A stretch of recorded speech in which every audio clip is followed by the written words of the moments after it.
This hearing is called to order. The time is 1 p.m. and the date is November 30th, 2017. This is the time and place set for the hearing of the adoption of new Rules 1 through 20, the amendment of Administrative Rules of Montana 37.107.110, 37.107.111, 37.107.115, 37.107.117, 37.107.119, 37.107.127, and 37.107.128, and the repeal of Administrative Rule of Montana 37.107.113, 37.107.116, 37.107.121, 37.107.123, 37.107.125, 37.107.129, 37.107.132, 37.107.133, 37.107.135, pertaining to the Montana Medical Marijuana Program. My name is Flint Murfitt, and I am an attorney with the Department of Public Health and Human Services in Helena, and I have been designated the presiding officer for this hearing. Section 24302 Montana Code Annotated requires hearings officer at rule-making hearings to read the notice of function of the Administrative Rule Review Committee.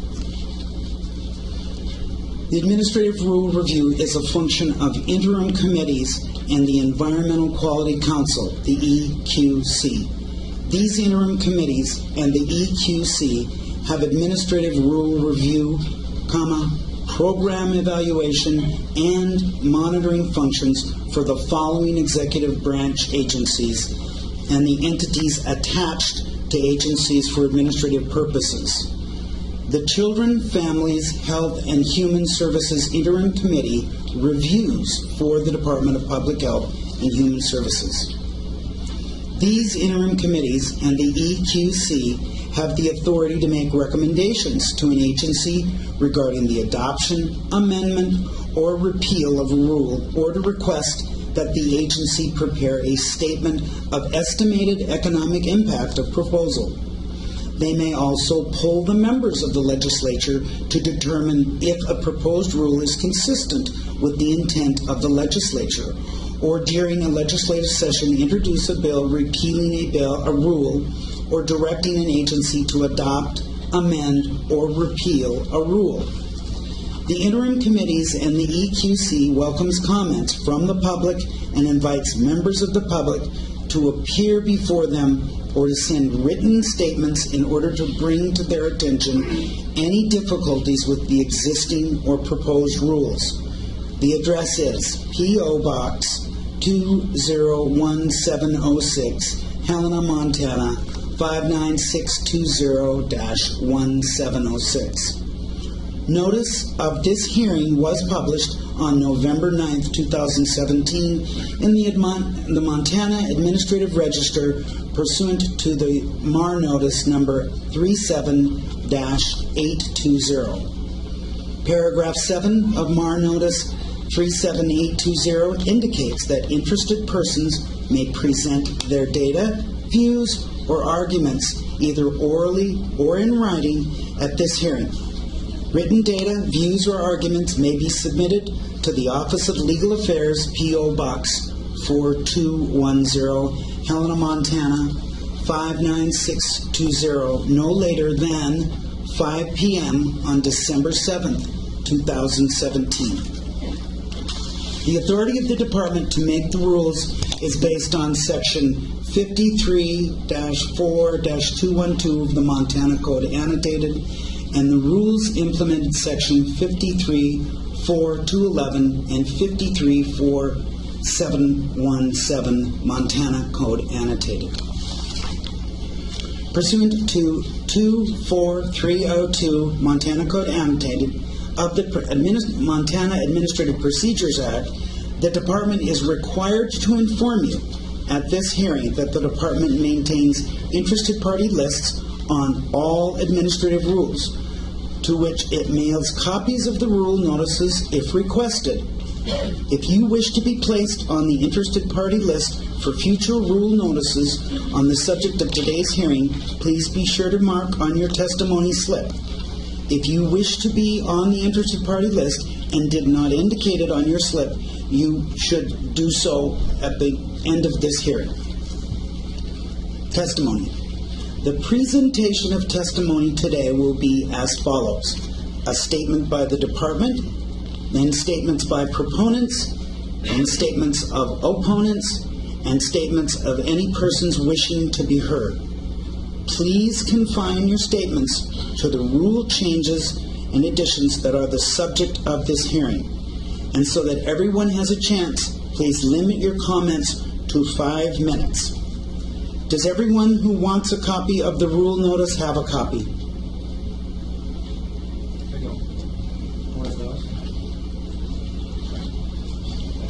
Everyone who wishes to present testimony must fill out a slip, and I will use these slips to identify you. If you have not filled out a slip, please do so. Because we are making a digital recording of this hearing, anyone presenting oral testimony must come forward and speak into the microphone. If you would like, a microphone can be brought to you. Brian? Do you want the slips now?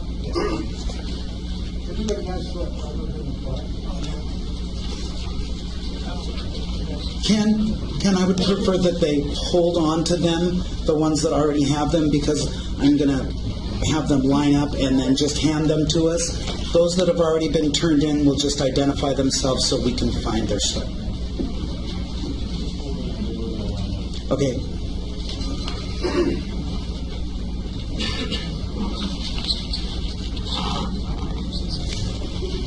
Good afternoon. My name is Brian Watson, and I am the Administrator for the Quality Assurance Division.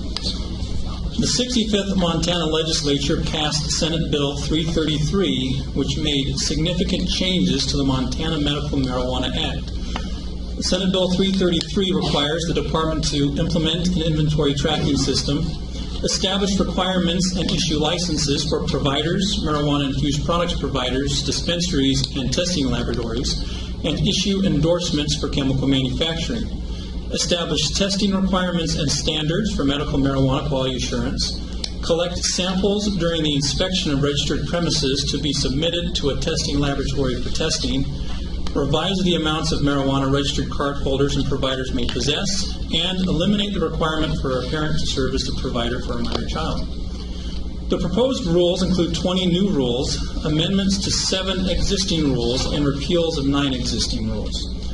The proposed new administrative rules, amendments, and repeals of rules are necessary to implement the provisions of Senate Bill 333 to create a revised, accountable, and safe medical marijuana program. The proposed new and amended rules are intended to provide clear and concise guidance to applicants, licensees, law enforcement, departmental employees, and other interested parties regarding the use of medical marijuana for debilitating medical conditions and the regulations for the Montana Medical Marijuana Program. I'd like to thank you for your interest in this program and for offering your comments today. I'd just like to let you know that the public comment period is an important part of this process. It allows your voices to be heard. All comments and questions will be reviewed and we will respond to them. As with all public rule hearings, DPHHS will not be responding to comments or questions today.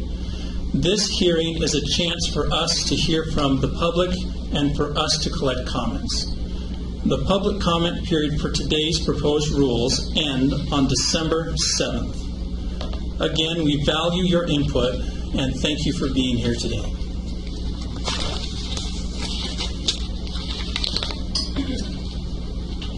Okay, if we can have the proponents line up over this way, and if you've already turned in your slip, just tell me who you are so we can find it first, or hand me your slip when you come. Proponents?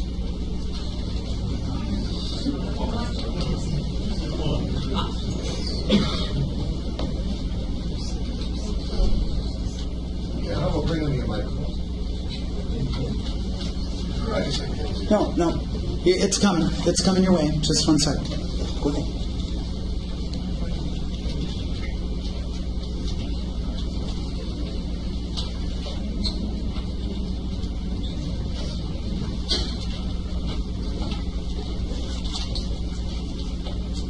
What I'm very happy to see is the testing guidelines that have been set up. I believe that it's important that we place our testing standards ahead of the recreational space to provide a cleaner and better product, because we can. And while there are some things in the proposal that I don't care for, I'm very happy to see that happen, particularly the testing for heavy metals. And I'm hopeful that these folks can support great testing guidelines, because Montana's now set to lead the nation in this. I'm Doug Belkin with Uncle Buck's out of Yellowstone County. Go ahead.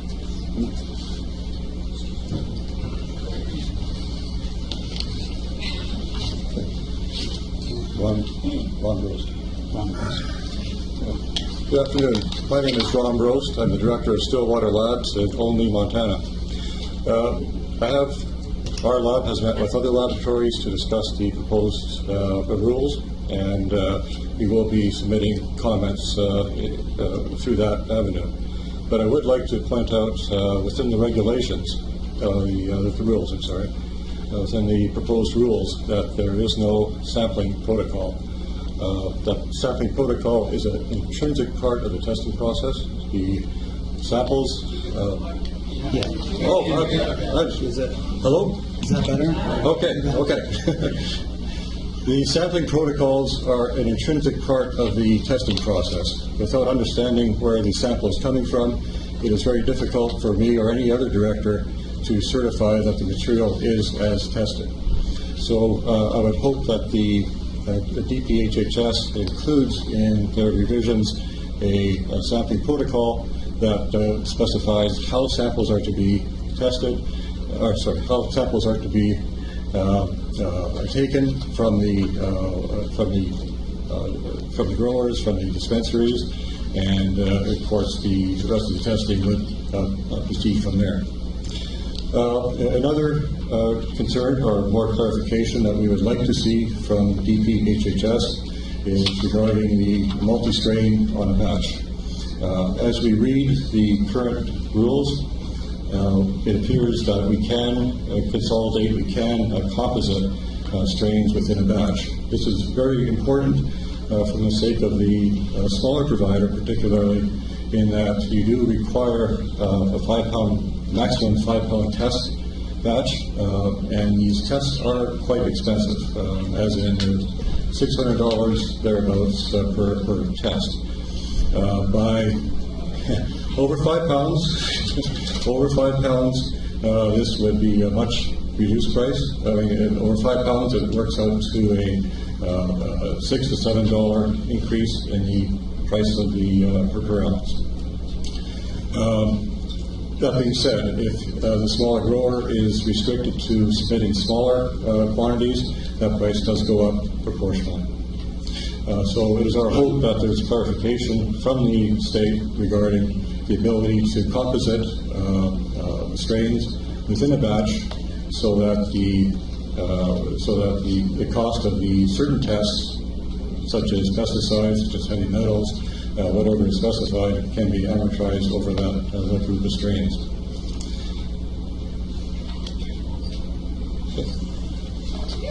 Thank you.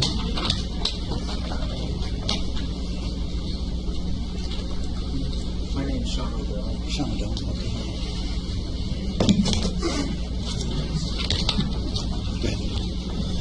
First of all, thank you for your time and for giving us the opportunity to voice our questions and concerns today. Good afternoon. My name is Sean Odell. I am a licensed architect. I own and operate a cherry orchard on Flathead Lake. I have been a provider since the crash of 2008. My questions and concerns are as follows. Number one, as we're forced into the public eye here, shall the state of Montana prohibit and protect us from federal seizures of property and searches? That's extremely important. I got a lot of things to be taken. Secondly, I believe the formulas concerning the fees and the quantities seem very arbitrary. The quantities of live plants, raw materials, and finished product at any given point along a timeline is unrealistic. I'd like for you to show us in your, in your calculations, how much is an ounce of marijuana worth, and show us your math. Thank you very much.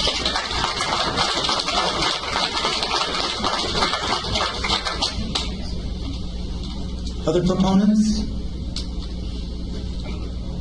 Seeing none, we shall move to opponents.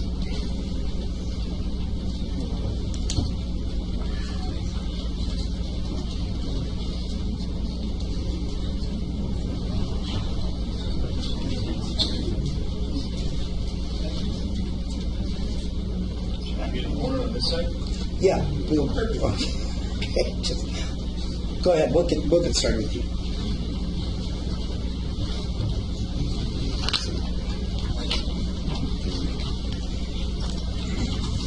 Hi, my name is Bill Bonney. I'm a real estate broker here in Helena, and my son's a provider. And I have a concern with rule number, the second page here. New Rule 3, marijuana employee permit. Number 3. My son has a couple of older folks that are Social Security age, and they're doing some trimming for us. And of course, to be Social Security age, you're going to have to be from the 60s and 70s. Guess what? They have a misdemeanor, drug trafficking. So does this mean that they would be precluded from working? There's going to be a lot of Social Security age people that could trim at $20 an hour and make some extra money. So it doesn't say anything about that. I can see a felony, but I can't see a misdemeanor. And there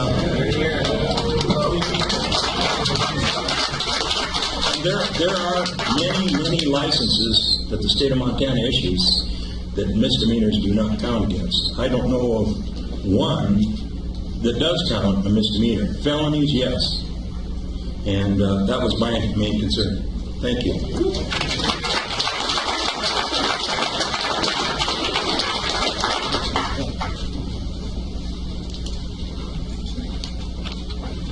I very much appreciated that last statement. I think we should all think about if somebody's got a misdemeanor, maybe it's good for them to have a job instead of forced to do the industry that they already know, but maybe in a black market sense. I'm not sure.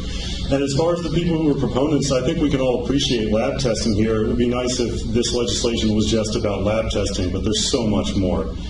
I prepared a statement, so I don't go off track. I'm going to go ahead and read it now. Good afternoon, and thank you for the chance to speak today. My name is Brandon Tillett. I'm a patient, I'm a caregiver, I'm a proud Montana resident, and I'm frustrated.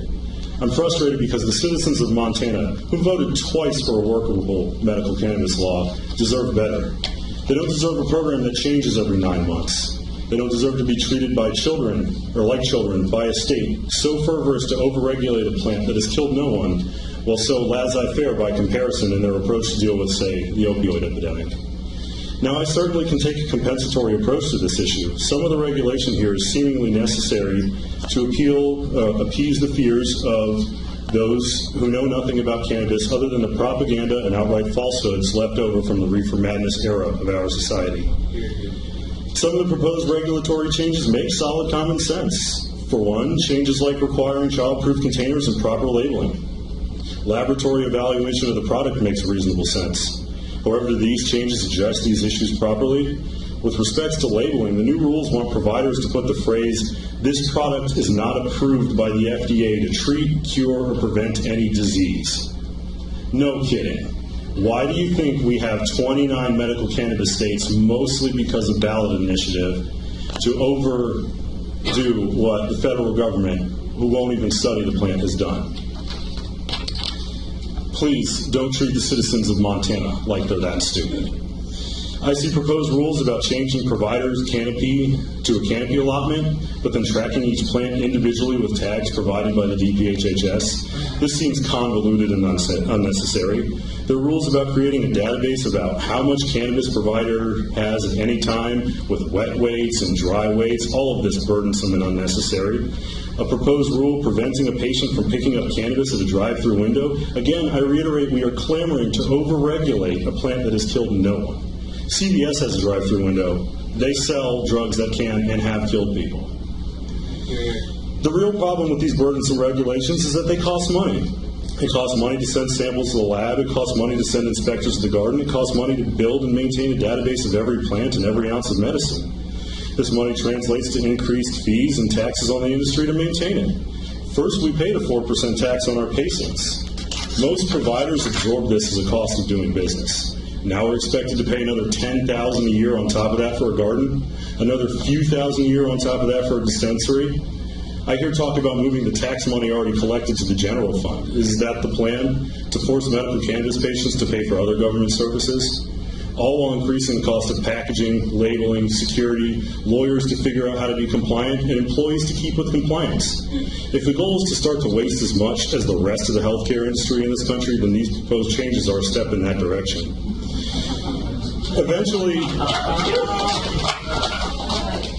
Eventually, these costs become too high to be competitive with the black market, and the state program begins to lose participants. I think we've seen this in Washington, which I believe is where some of this law was garnered from.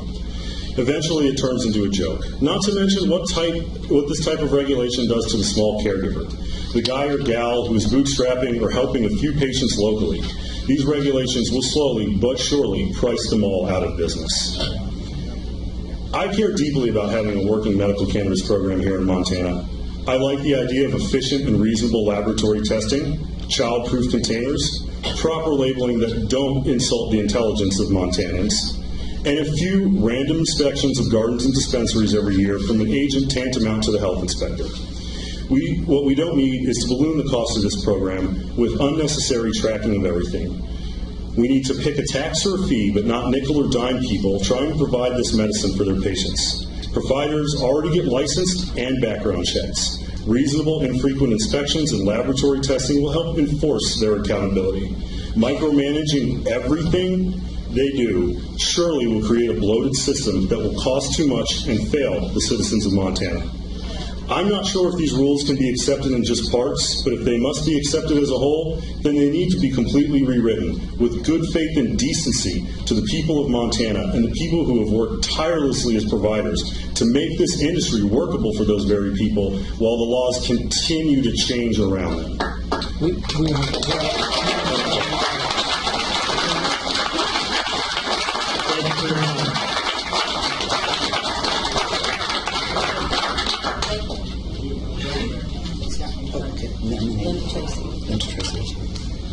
I don't think I'll be near as elegant. I just have scratch pages, but I have a couple of questions that I'd like to get out there. If I read this correctly, it tells me that if I have more than 10 patients, it will cost $5,000 annually. But nowhere in there, at least what I saw, does that tell me what it covers. Is that covering seed-to-sale inventory? If not, then what is that $5,000 doing? I also have concerns about the employees that, not that I have any problems with the people that I call at DPHHS, but I've called numerous times, and they often say things like, that's a gray area. Not quite sure how that actually works yet. Hopefully they'll get the guidelines figured out. These are comments that I get every time I call. So I ask them, if I make a pan of brownies and it weighs 6 ounces, the brownies. Is that 6 ounces of actual product? And what I got was, well, we'll let the law enforcement use their own discretion. Which is great, depending on what county I happen to be in, right? So that's a huge concern, and it's been since the very beginning. I think we've been in business since at least 2006, and every month, year, I call them asking for guidance. There doesn't seem to be a lot of clarity. So if these new rules are actually implemented all at once the way that you're asking us to believe that you're going to do it, I need to know and have assurance that there's going to actually be an answer. So part of that is, if I understand correctly with this canopy, are we going to be limited to 1 ounce per patient? And if I only have 24 patients and I grow whatever I can in my 50 square foot per patient, and I'm going to end up with 1 ounce of product per patient, I'm just wondering, is that why you tell me that a plant that's actually mature is only 12 inches tall? I'm wondering who you're talking to about getting these guidelines. So,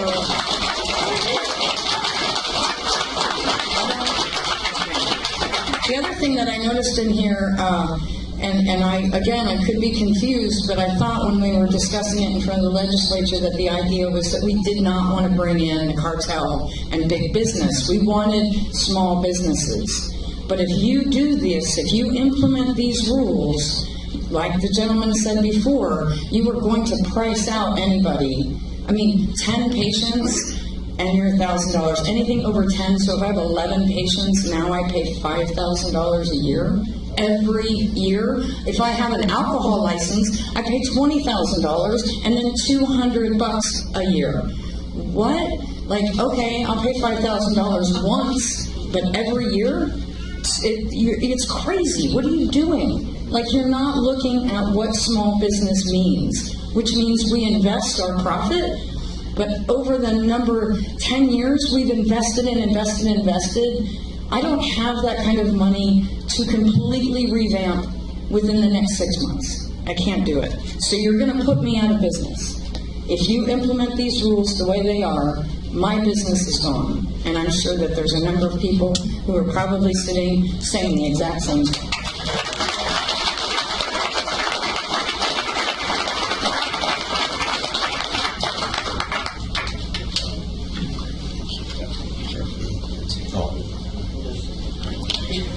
My name is James Skowski, provider in Billings for Canopely. Our concern also is with the gentleman 2 speakers ago with the concerns of possession and DUI charges for patients and employees. The big thing, one of the big questions is, so you're telling me a person has a possession charge or a DUI won't get cancer? And we can't help someone that has a DUI charge from X amount of years ago, that's paid their debt to society, has their license, they're done. Same with their possession charge. They've done their time in jail, they've committed their crime, it's over, they still get sick. You're kind of looking for a lawsuit, in our opinion, about denying patients cards for those reasons. Employees the same way. If you paid your debt to society, you're done. Why would you not get a job because of a mistake you made X amount of years ago? If you want to put a statute on employees for 2 years, your license is back, and that's fair. But put a timeline on it. It can't be an indefinite amount of time for a DUI or a possession charge. And we all understand the possession charges are bullshit anyways.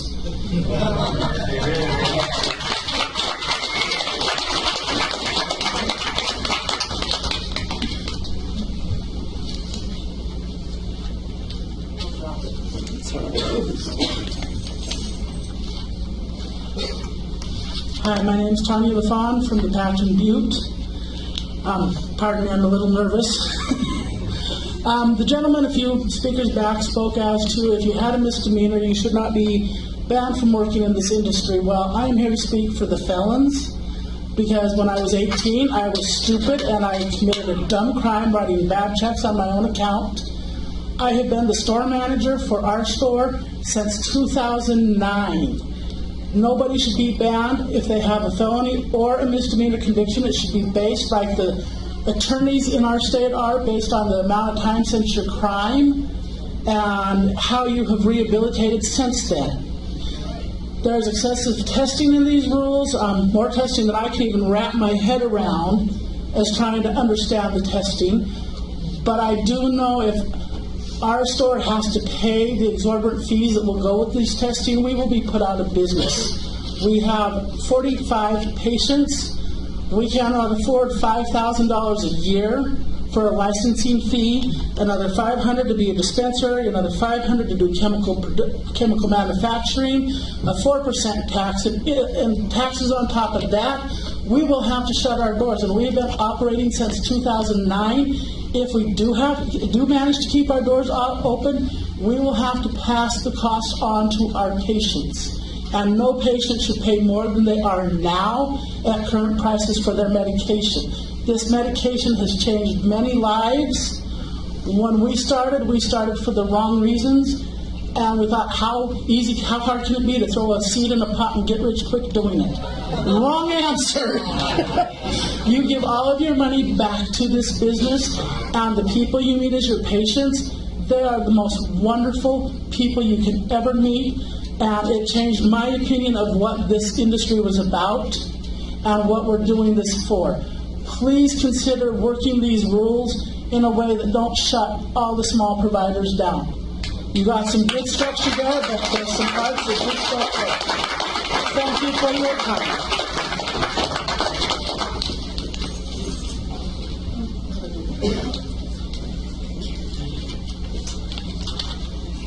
Okay, my name is Siobhan Barrett, and I'm one of the owners of Evergreen Medical in Butte, Montana. Sorry, I'm a little nervous, so I'm just going to read out my paper. I'm generally in support of the draft regulations, but I have a number of concerns and some suggestions that I believe will make the proposed rules work better for Montana, the providers, and the patients. Let me first speak to the issue of patients. As the changes in these rules take place, they cannot and should not negatively affect patients. The possibility of patient harm can be found within these rules if they are applied in an onerous fashion that radically changes the abilities of providers such as myself to serve our patients. We must not forget that Montana is here to give people with debilitating diseases a safe program. A program that gives these people an option for a natural alternative way to treat their illnesses. These patients take hard-earned money directly out of their own pockets to obtain this medicine because their insurance companies do not cover cannabis. Montana is not a state where patients are using this product for recreational use, nor are they young people smoking just for fun. These are mostly older people with cancer, MS, AIDS, chronic pain, and PTSD. These are our family members, friends, neighbors, and veterans who are trying to help alleviate symptoms of diseases that are greatly affecting their everyday lives. These are our fellow Montanans. I myself am a Montanan and have been raised here my entire life. And one very special thing about Montana is how much we take care of one another. So I hope during this process that the department and the state keep their eyes on the big picture, and that is not putting profit or regulations over the needs of our patients. That being said, I am in support of the implementation of the inventory tracking system and can see why you are doing it. But I have been led to understand that the state has selected a system and plans on using funds from the special revenue from our tax dollars to provide licensed copies of that system for providers to use at no cost. However, the rules do not say that, and I would urge the rules to be modified to make it clear that the state will provide the software to the providers at no cost. We should not have to bear an additional burdensome cost, as our margins are already narrow and becoming more narrow by the months, it seems. Furthermore, having one system provided by the state will ensure that they gather actual consistent data from the providers. Relative to Rule 9, subsection 1, which provides that harvested marijuana must be provided to laboratories in batches no larger than 5 pounds. That rule is not clear. I have been led to understand that any batch up to 5 pounds can be composed of a number of different strains, and I hope that is the case. I am in total agreement with that because the economics of doing it single strain would be very prohibitive. However, the rule itself does not say that explicitly and needs to be clarified. These rules should state directly that test batches can include multiple strains regardless of the size of the test batch, up to the 5-pound maximum. I have also been led to believe, after discussions with some laboratories here in Montana, that marijuana-infused products, such as a dozen of cookies, are required to have tests run each time they are produced. Let me be frank, that is unrealistic administratively, it's onerous economically, and it's completely unnecessary. I myself, as a dispensary owner, cook a dozen cookies at a time because of shelf life limitations. Testing each batch would end up costing 40% of the retail value that I sell my product at, which is economically impossible to sustain. The Food and Drug Administration does not even require every batch of cookies be tested to ensure product safety. They rely upon initial testing, consistent recipes, and proper labeling. Your rules should provide that in some manner, such if the cannabis product used has passed already appropriate testing by Montana laboratories, it should be able to be used in multiple batches of infused products, such as cookies, as long as the ingredients, including the tested cannabis, are fully disclosed in the labeling. You need to do this because 40% cost of testing will be such an economic burden on the provider. The edibles will be driven up in price so much that people will just go to the black market to get them. In Senate Bill 333, it says when inspections are being made, inspectors can take samples and have them be tested. I'm in support of the inspections, but the rules need to clearly state that the testing of any samples taken under those conditions must be paid for by the state. To do otherwise would provide the opportunity for any state inspector to drive a dispensary out of business by forcing them to pay huge amounts in testing that may not be necessary. I would like to address finally Section 11 of the Statement of Reasonable Necessity, which indicates that, and I quote this directly, with regard to the requirements of Section 2-4-111, the Department has determined that the adoption, amendment, and repeal of the above reference rules will not significantly and directly impact small businesses. This is a good requirement because most providers are like me. They're a Montana small business. And we would like to believe that these rules have been drafted seriously with our small business concerns in mind. However, when I called the department yesterday and requested a copy of any such written report of a business analysis, the person I spoke to was unaware of any such report existing. The department working on these rules called me. You do? Okay. All right. Thank you very much.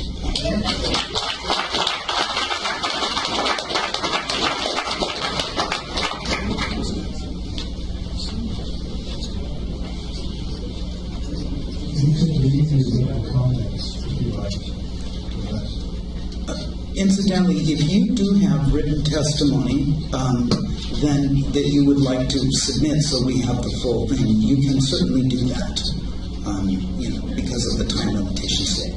Okay, next person.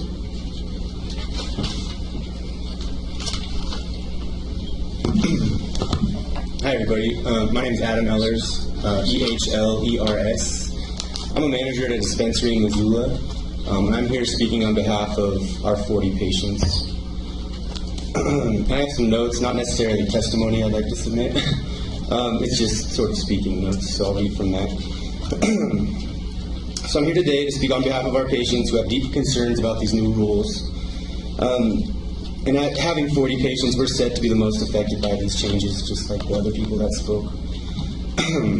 That said, our patients are beyond happy and relieved to know that their medicine can be qualified as medicine. The new testing requirements are great.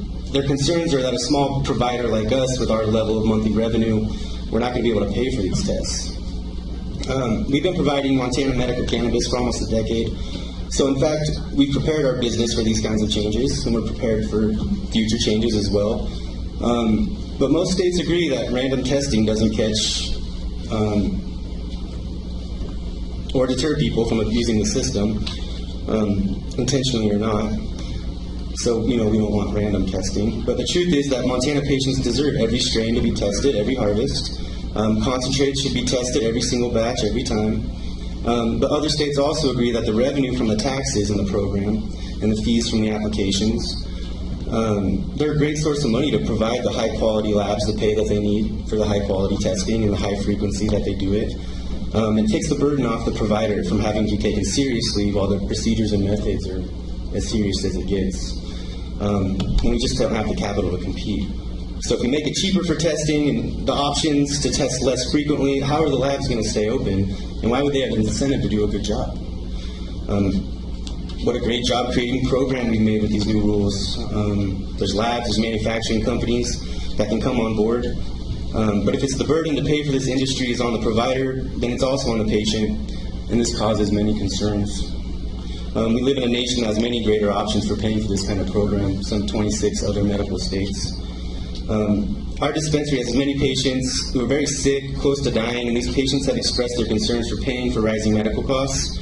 I know some people on Social Security disability can't afford to spend their spend downs. I see that as a potential obstacle for renewal. Sometimes $5 is hard enough to come up with, and our dispensary has never made anyone pay for that $5, new or renewing, for that reason. So again, the increase in fees is just going to be passed on to the dispensary and then to the patient. Or just straight up, the patients now have to pay that $30 fee when it was already hard to come up with $5. Finally, we have a patient who's at home waiting to perish from her cancer-related illnesses. She was told by her doctor she has 6 weeks to live just a few days ago. She came to us. Her goal is to see her granddaughter's birthday at the end of December. If this was your mom we're talking about, you'd be standing in my shoes right now. Tears in your eyes, fighting to get her the medicine she deserves when traditional pharmaceuticals aren't an option anymore. Whether it be just peace in her final days or a few extra days on Earth, you put your entire life on hold to make sure that, just like any other state, she had access to her medicine as soon as the doctor signed the paperwork. If you're worried about people changing providers too often, maybe cap the number to once a year for free, or put a fee on changing providers after that. But it's ludicrous to think that you can deny sick and dying people their medicine for up to a whole month at a time while their paperwork gets processed. Maybe you're trying to prevent doctors from writing cannabis recommendations that aren't justifiable, and you want some kind of buffer to make sure you catch those things. Unfortunately, there's no data to show that that's a claim that doctors are slinging out these recommendations. And the repercussions on that doctor, if that were true, your process would catch that, and they'd be even more severe, actually. So please show us the data that proves that there's a buffer period needed, because the pain and suffering caused by it, I assure you, is much greater. Another way to prevent changing providers too often is to allow patients to shop at any dispensary they wish.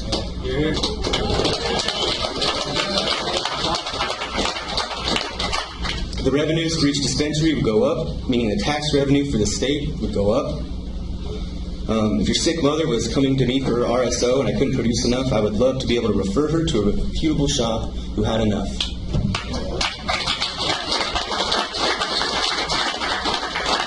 It's going to promote collaboration and community within the industry, as well as increase the state revenue. Thank you.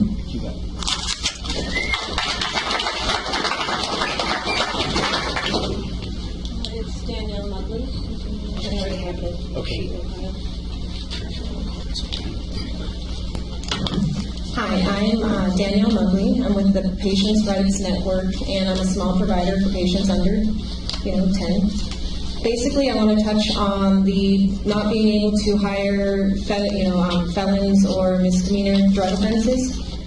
Basically, what about everybody from the 2011 raids that are no longer able to participate in the program? That's not fair. Many of them were actually law-abiding citizens. It's just that our law was such a gray area that they were unable to protect themselves. It's odd to me that it's only for drug offenders. It's weird that there's nothing about felony rape, robbery, or felony crimes against victims.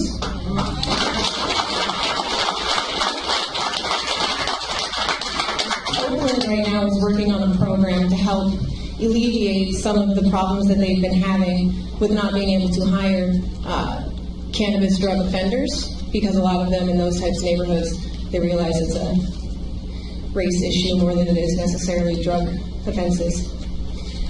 Basically, the cost to providers that are under 10, there was promised a sliding scale. Now it's just $1,000 and $5,000. Even the $1,000 a year with under 10 patients is a pretty hard number to come up with.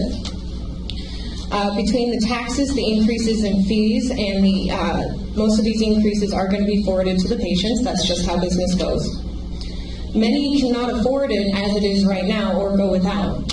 And what is going on with this employee hiring fee? I don't know if there's other businesses in Montana where they require a $50 fee just to hire somebody. That doesn't even guarantee that they're going to qualify to be hired.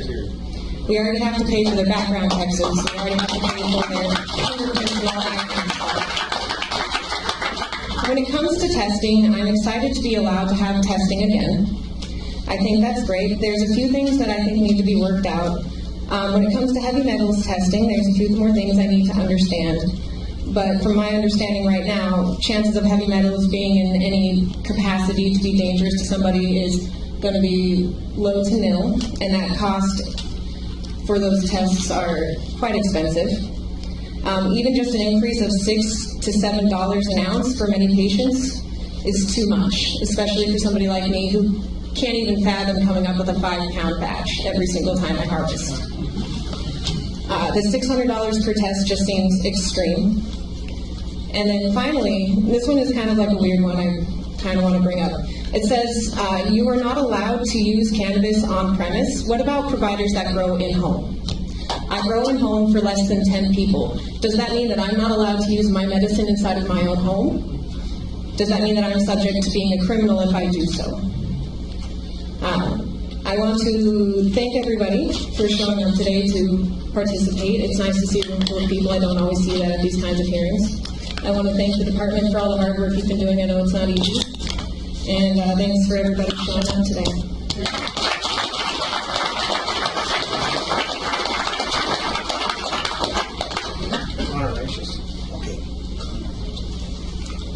Hello, my name is Connor Racious. I run Montana High Country Connection. I'm here because I'm very concerned about many of the new proposed rules on medical marijuana. Many of my patients survive on disability, Social Security, and other low incomes. If the state wants to make money on marijuana, they should consider it recreational. The people who need medical marijuana the most should not have to pay for the extra costs and fees that are caused by these new rules. It all adds up. Providers get extra fees and costs, and is carried over to the medical cardholder. I fear many medical cardholders will revert back to the black market. These new rules are enough to discourage most smaller providers. Providers with 20 to 50 patients. I have 41 patients. Rural providers won't be able to compete with growers from bigger towns like Missoula. Patients in rural areas need providers too. It is expensive and difficult to drive 140 miles to Kalispell or Missoula to get medicine. And in the winter, who knows how the roads will be. I worry that these new rules will limit it down to just a few huge providers. I would rather see it spread out to keep quality up and prices down for patients. I also think there should be marijuana providers present when DPHHS makes rules for marijuana. Maybe we need a board of marijuana providers that represent different regions of the state, something like the Board of Outfitters. Something needs to be done so the people growing the marijuana have some say in the rules. I will now address the rules that bother me the most. Rule 3. No mention about family helping with work. My dad covers me for when I'm elsewhere. I have a family, I have children, I have many other obligations. Family should be able to help without a license. I only use temporary help as of now. Many of my patients have poor incomes. They like to trade a single day's work of trimming for some medicine. Fees on work licenses are way too high for temporary work on employees. And does an electrician need a license if he's coming into my grow shed to work on my electricity? I don't know, it all seems a little strange. It is also discriminatory to not hire over a drug misdemeanor, which has been covered. Rule 4. A provider should have to have a Montana state ID or driver's license and reside in the state 2+ years. Why leave a loophole for a non-resident? Rule 5. A badge of dress code is ridiculous. My clients know who I am. This is something set up for recreational, when people come in that don't know who you are and know nothing about your shop. I have children, and they live with me on the registered premises. So now I can't have a family? My children are all good students who participate in extracurricular school activities. Some patients have to bring their children with them when they come to pick up their medicine. They have to leave their baby at home unattended because they're not allowed to come to my property and pick up medicine? Crazy. This rule has to be changed. My dad and I both live on the registered property. We both have medical cards. We need to medicate on the registered property. I also like to show my patients techniques and devices that will help them with their health. Dividers and walls are not practical in grow rooms. Growers sometimes need to remodel an area for growing. The space in a grow room can vary. Lots of growers use existing available space in a building and modify it into a grow room rather than build from scratch. Just make sure the provider is under or at their total canopy square total. Rule 12, way too many labels. I also worry about the fees that the labs will charge and how this will all work.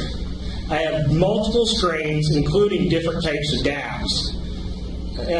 Also, I'm not familiar with the testing. I'm concerned at how much material is wasted. Besides the $600 fee, if I have 10 different strains, how many grams of each strain are going to be wasted out of my product? I don't know. Once again, I'm not real familiar. I haven't had time to research this. Rule 14. I'm just one person. This proposed tracking system sounds like a disaster and a lot of work. Anybody remember the delays when Fish, Wildlife, and Parks changed their online licensing system the first year? Terrible. Or healthcaremarket.com rolled out for the first 6 months? Their website was a disaster. I can't afford a secretary to take care of this full time. Small businesses are already overburdened with paperwork. Rule 15. Transporting should be kept simple. A full-time license to dispense anywhere in Montana to individuals who are registered. Many of the patients that live in the same area could designate one of them as a driver, so that person could transport medicine for all of them. Rule 16. I compost my waste, and I can't afford to keep waste or a failed crop around for 72 hours that has bugs or mold while I wait for the department to make a decision. I clean out everything immediately. To leave such material around is stupid. It can contaminate the other crops. And my biggest problem is rule number 20. It is so vague it is scary. I'm okay with inspections upon renewal and inspections during business hour, but it has to be business hours. Nowhere do I see business hours. I won't have my family life and time invaded. I will also not allow inspectors to come snooping into my children's rooms or on their premises. Many inspectors have turned out to be child molesters, thieves, and other things, and use the job to take places out. One of our former property tax assessors was convicted of such a crime. I also run my business mostly by myself. Sometimes I would like to have full-time employees. What happens when an inspector shows up on business hours and I have gone hunting, or maybe driving to Helena to make my voice heard by the Department of Health and Human Services? What a waste for an inspector to drive all the way to my place and not find me there. We're out 5 minutes. Okay, sorry. But do submit, if you've got them written, do submit those. Okay. Okay?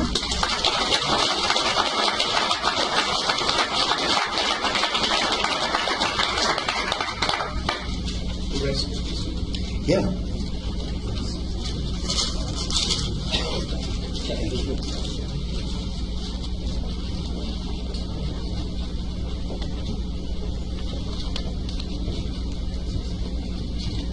Hello, my name is Emily. I'm a billings provider for North Canopy. I have a formal statement. I just kind of have my scratch pad. Some things are just things to put kind of a bug in your ear when you're finalizing these rules, because some things don't add up. And based on our previous meetings with DPHHS, we've been told that as they're forming these rules, they're looking to other states to identify what worked and what didn't. So right now, California is on the cusp of their adult market opening up. I recently read several articles where the state has no idea how many dispensaries there are. They can't tell you how much revenue came to the state, because even though there is rules and guidelines, there's no enforcement. most of us, I think, have our clients and our patients, their well-being is at heart. So the majority of us follow the rules. We do what's right. But we all know, I bet you every single one of us in this room could give you a name and a phone number. We're not usually nerds, though. Of these people that are blatantly breaking the rules today, as they sit today, they don't care because they know nothing is going to happen to them. There has to be some sort of enforcement for those that are blatantly breaking the rules. Otherwise, why should anybody follow the rules? Because nobody's going to do anything about it. What about those that didn't pay taxes? We had our first quarter come in, 4%. I hear that only 50% of us paid. Is there going to be any sort of repercussions against those individuals? You look at the state of Michigan, their medical program is similar to ours currently, where they have no law about opening a dispensary. So those people that do have dispensaries in the state of Michigan aren't following the law. So their state has said, well, you've got this amount of time to shut down, you can have a delivery service, but when you apply for your formal licensing because you weren't following the law, you won't be able to get one. You'll be pushed to the back of the line. I'm not advocating that dispensaries go away. I think that those are needed. However, those people that didn't pay their taxes, that's funding this program, and we've already talked about many items that are very costly. If we could get lab testing covered by that tax fee or our annual fees that go in there, that would take a huge weight off of all of our shoulders and our minds. But again, I don't mind paying my taxes. As a business owner, 4%, it wasn't the end of the world.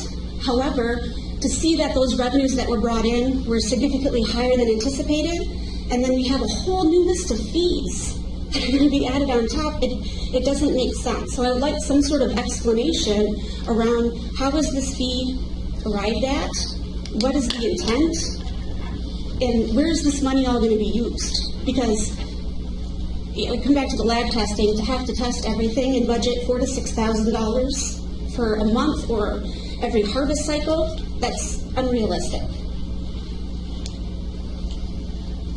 Inspectors. I'm a former cosmetologist. Got inspected randomly all the time. You have your specific state standards. I ask that those standards are very clearly defined, just like they are in every other industry. We can't have a gazillion gray areas because it takes one bad inspector that decides either he doesn't like you or he's got his important pants on and he's going to show you what's what. We need it in black and white so that it's no question, there's no gray areas there. What if our inspector came from a grow that wasn't operated responsibly, and now they want to come into mine? We grow indoors. We do this on purpose. We have very specific protocols in place to ensure a very clean environment, so we don't use pesticides, we don't use insecticides, we don't use fungicides, we don't use those things because we work very diligently every day to maintain a clean environment.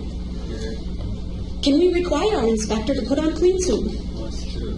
Absolutely. I think that those things are reasonable. And again, for those of us that are going responsibly, we should be protected as well. The change form fee. I understand that there are those clients out there that provider hop. Every month they come in, they get some samples, let's try this out, and oh, there's a new shiny thing over here and I'm going to switch. I get it, but those people are very few and far between in my opinion. Maybe we could change this, that you get 2 a year. If you move, you shouldn't have to pay a fee. It's already cost you enough money to move. Why are you charging me to change my address on my form? Regarding temporary help, we're a family-run business. It's me and my husband and my son. We have temporary help that comes in to help us harvest. Am I going to be required to have every single one of them pass a background check because they may work 1 day a year? And a lot of them are our clients. They're on fixed incomes. They work in exchange for their product.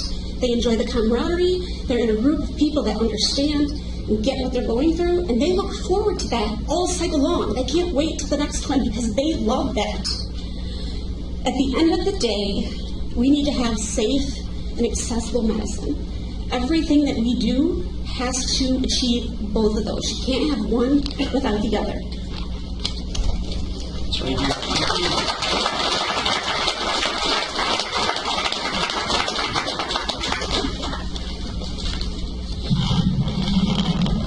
My My name is Evan Barrett. I'm a citizen of Montana. I'm not a provider. I'm not a patient. I'm not a user. I do believe in the policy of the state of Montana to have medical marijuana be available to people in Montana who have the need to use it for medical purposes. I'm testifying here as a citizen interested in the industry. I spent 25 years doing economic development in Montana, working with small businesses. My daughter runs a small business in this industry. I have looked at these rules and looked at the statute and thought about it as how does it affect small business, because most of Montana is small business. And we're not Colorado, we're not Washington, we don't have a big enough market. So if we have rules that are punitive to small business, we're actually cutting our nose off to spite our face, and we have to be very careful. So I'd like to specifically address Section 11 of the Statement of Reasonable Necessity at the end of the rules, and that indicates that, and I quote directly, with regard to the requirements of 24111 MCA, the Department has determined that the adoption, amendment, and repeal of the above referenced rule will not significantly and directly impact small businesses. This is a good requirement because most providers, like my daughters, are Montana small businesses. We would like to believe, and I would like to believe, that these rules have been drafted seriously with Montana small business concerns in mind. However, yesterday when my daughter requested the department to provide a copy of any written report of such small business analysis, the person that she spoke to was unaware of any such report. Further, and I think it's reasonable to assume that no one from the department working on those rules, they didn't call my daughter and ask her any question concerning how these rules may affect her small business. So I would suggest that if any such report that the department has done on small business impacts exists, that it be given to my daughter and to all other providers in the state immediately.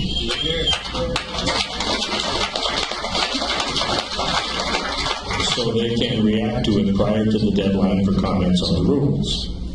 If no such report exists, then I submit the department should conduct such a study, produce a report prior to the adoption or implementation of most of these rules. Now, some of these rules have to go into effect anyway, we know that, but some of them can be held in abeyance pending the impact analysis if it doesn't exist. If it does exist, let's see it. In a similar manner, but separate from the issue of small business, I would submit that practicality demands the department delay the implementation of a good number of these rules. Once a canopy system is in place, operations radically change, but that takes time, just like it takes time for plants to grow. I would strongly suggest that the implementation date on a number of these rules that you put into effect you put into effect the canopy system, the inventory tracking system, as well as inspections, as an example, and registered grows. But the rest of the rules may need to be delayed for at least 90 days or so to give the chance for people to start implementing within what they know will be the rules. But that starting date is really, really important. So if you're running a small business, you need a chance to get it started right and do it right. I know there's an effective date of the statute, sections of the statute, and again, some sections of these rules need to be implemented immediately, but a lot of them can be held back so that these folks can run their small businesses, modify the way and the manner in which they grow their product, get their patient base to adjust to the situation, and then operate the business in an expeditious manner. Again, if you have rules that penalize small business, you're going to actually end up hurting the patients, not just the small businesses in Montana. So, thank you.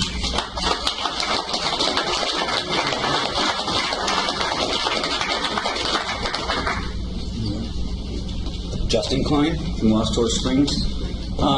Although I'm in favor of a lot of things with the testing, the tracking, and everything else, there's a lot of them that are just going to put the small business and smaller providers out of business.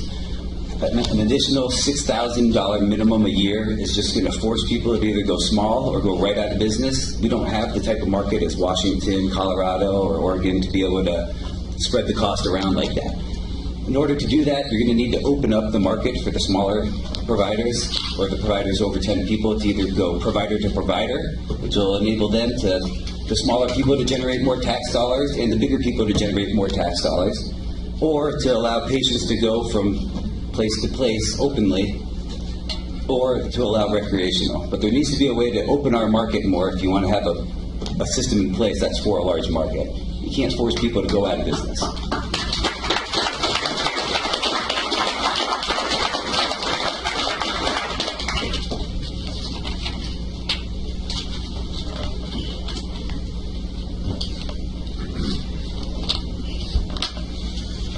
Hi, my name's Les. I've worked in this industry since 2008. I am a patient, Crohn's disease. This product has helped me tremendously. I am an employer. I've had up to 16 employees in the industry before the legislation changed it. I've seen large businesses come and go due to legislation change, and I've seen the crippling impact on the economy in our state. Now, in 2008, when I got into this industry, the construction industry, which I'm in, was failing. It was the market, the housing market was crashing. A lot of my comrades and colleagues were getting into this industry because it looked like another business opportunity. Now, I want to clarify what business opportunity this is. This is not get rich. You do not, there is no difference in the balance sheet on this market than the balance sheet of the construction industry, the medical industry, or anything else. It's a 30% margin if you're lucky. If you skate through it with no problems, you don't have equipment failures, maintenance problems, plant issues, my God, it's insane. And the learning curve is very steep and very expensive. Coming as a maintenance provider for a lot of these facilities, these people are working their ass off to maintain your clean environment, your proper controls, your environmental controls. They're spending millions of dollars across the industry trying to meet those standards. They're getting inspections, they're getting permits, they're paying out the wazoo daily just to maintain these legislative needs. I would hope that you would look at this industry as another business in the state and approach it the same. I have been licensed in 26 states in the construction, plumbing, heating, and air conditioning industry. No other industry does it tax the contractor or a business the way this law does. I was amazed because I came in here thinking, you know, it's great. It's great that you guys did your homework and you put together a pretty good package. Except when I got looking at it, it's not fair business to the other businesses. You can, I mean, there's no other contracting business in this state where it taxes you $5,000. Are you kidding?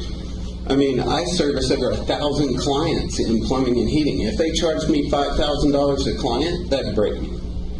Every year? That's crazy. Well, I agree with the lady that said it should be a one-time fee and then a small fee every year. My plumbing license cost me $269 a year. In each state, it varies, but no state is above $269. That is somewhat reasonable unless you're late and then the state charges you double the next day. So there's no kind of implementation or any kind of regulation in here for what those fees go to. I can call the state building inspection department and they will tell me everything that my fees go to. I see that you need to clarify all that. Thank you.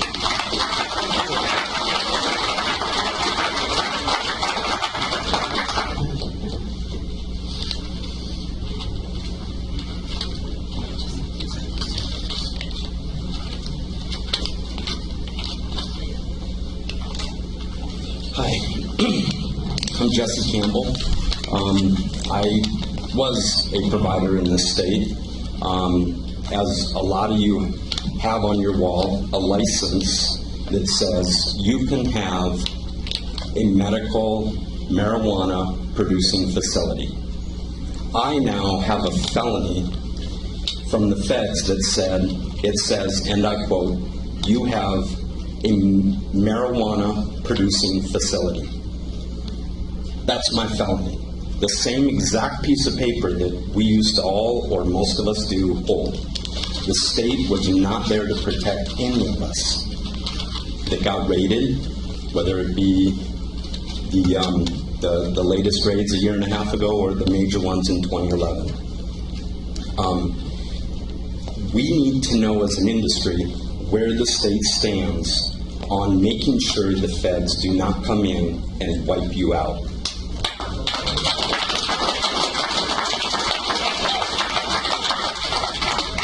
I was taken down because I was not in compliance of state law. In nowhere was I out of compliance. I was not in compliance because the rules, the laws, and the regulations cannot be followed. Simply the judge said, I am sorry, but your state laws are written so bad you cannot be in compliance. And that's why the officers are at your door.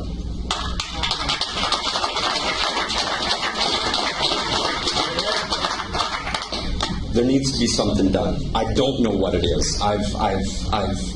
It's been a year and a half. It'll be 3 more years of probation before I could ever be a part of this industry again. But with a felony, never a provider again. Don't think that's really right. You know, I did what most all the people standing in front or sitting in front of you are. Law-abiding, hard-working, medical marijuana providers. And I can never be that again because you guys and the state of Montana was not there. But a few things about these rules that having read through, I don't quite get. A flat fee for the providers. Maybe that works for an industry that doesn't limit the amount of people that can walk through your door. You know, it costs so much for Les to be a plumber. But it doesn't limit him to the people who signed up with him. He can have anybody call his phone, and it's only $270 a year. I have 30 patients. Well, I can't just go out and say, hey, I got product for sale and get more. It doesn't work that way. Anybody can walk into a bar. They pay $500 a year to serve alcohol. But anybody can go. I think the tax structure that we had, the 4%, was based on the volume that every single person did.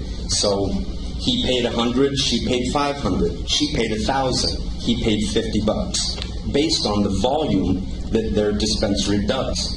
And just because I have 30, I may have 30 people that need a lot of medicine. Her 30 may only need a little bit. So it doesn't really regulate that way very well. I also feel that in these rules it states that we're allowed to have 1 ounce of product per card holder. Well, that being said, again, here I'm a 30 card holder provider. Well, that means I can't even harvest 5 pounds to send off to get tested. I'm only allowed 30 ounces at any given time. And that makes no sense.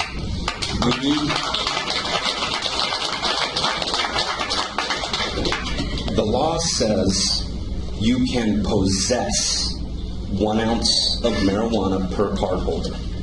Well, possession does not include what is sitting back at the office. My example is, when you walk into a federal building, it says possession of a firearm is prohibited in this building. Well, that means it can't be on you for transportation. It does not mean you own one and it's sitting in the drawer at your house. That would mean nobody in the entire state of Montana is allowed into a federal building. The word possession means on you. So we need to make sure. Okay. The other thing, small thing, most of us pay cash for our taxes. We're not allowed to put our cash in the bank. Where did you guys put the cash?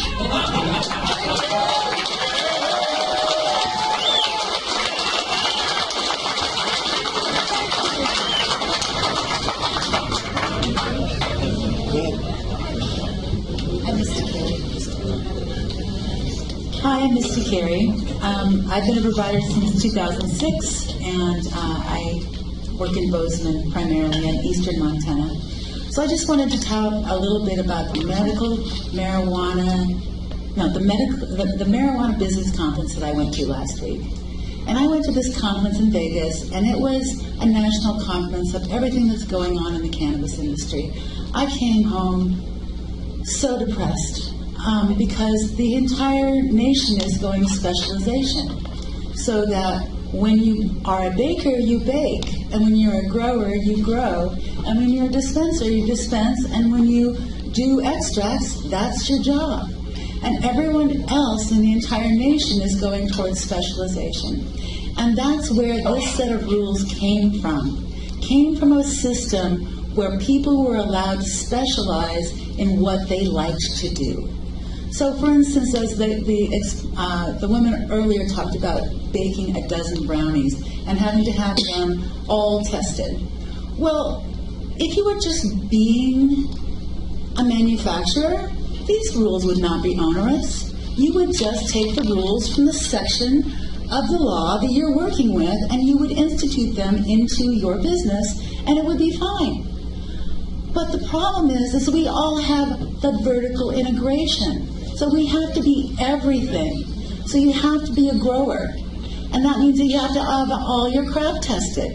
Okay, that's fine. But then if you're going to manufacture, you have to have your stuff tested again and have all of this labeling done. If all I did was make cookies and gummy bears and tinctures and capsules, and I had to have them all tested, and I could sell them to all of you guys, then that would be fine. I could afford to do that.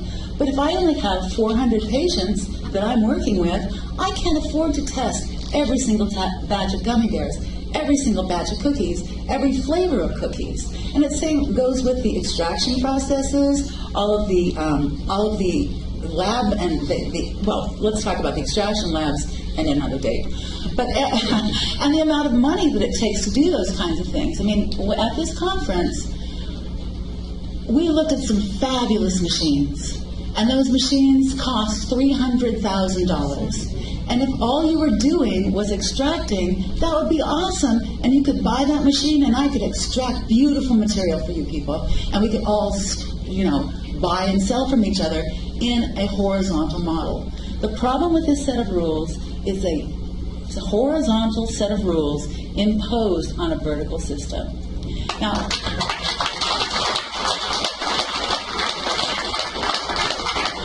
I have survived 3 shutdowns, 4 burglaries, and I've been arrested.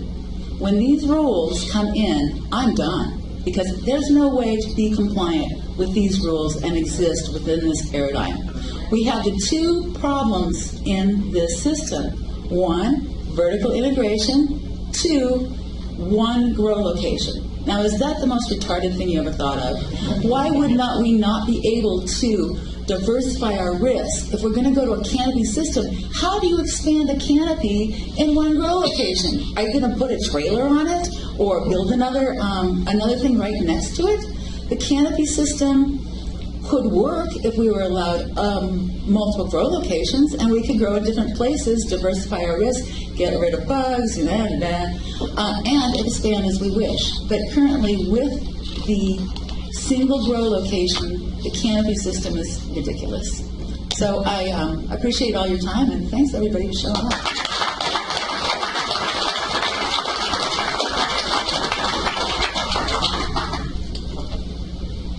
You have my form. Kate Monahan. Hello, I'm Kate Monahan. I work with my husband. We have Kush Dispensing Company here in Helena.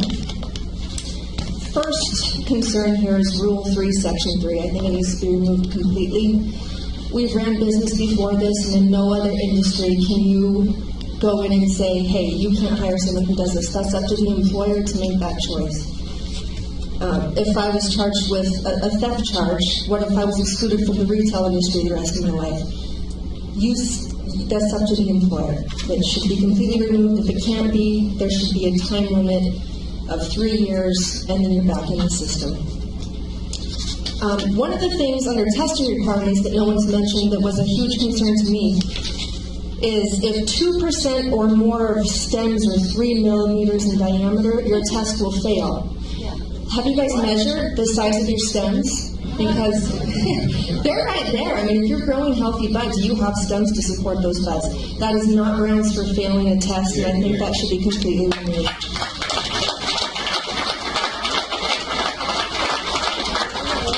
When these rules came out, we saw a lot of people upset, a lot of forums, what are we going to do? And through this whole process, I tried to think, what can we bring to them with solutions, not just no, no, no. How can we come up with solutions here? I called FIDI and also Stillwater, people we test with, and talked with them about their concerns and where the costs are coming from with these requirements. Some of the things I gathered are, they said the state pretty much took every list of contaminants from every state out there and checked every single box. Which we had a proponent who spoke earlier and said, I'm proud of this. Montana is going to be the best. But we're not the best in anything else. We have a small population. We can't support these sort of testing regulations. And one of the things I came up with as a solution is for heavy metal testing. That's kind of the one thing that put them over the edge. A whole new set of equipment that they weren't expecting to have to buy. What if, when we were licensing these grows, we had their water supply tested for heavy metals and did that on an annual renewal basis instead of making the labs buy that equipment? That's where the heavy metals would come from your water supply directly into your plants. I think that's a good solution. Also, for the labeling requirements, I think they're necessary. We should be transparent with our product and everything, but I've looked at packaging from California, and it's very simple, and it says, in compliance with California Proposition XYZ 423, whatever. It's a simple little phrase that includes the 5 paragraphs you want included. I think if that was clearly defined within the law, you could really simplify and tidy up that packaging. This is silly, but bathroom requirements. We have a bathroom. We have a grow combined dispensary, and right now our bathroom is just for employee use, and it's kind of within a restricted area. So is that necessary? I mean, we had a restaurant before this, and I understand there's certain bathroom requirements if you're serving food and beverages, but if it's a quick in and out type shop, I think that should be up to the provider to have an available bathroom. Another concern I have that I didn't see addressed here are advertising rules. As far as I know, it's still illegal to advertise. I'd like to see something that allows us to grow our businesses and get more patients that are in. Thank you.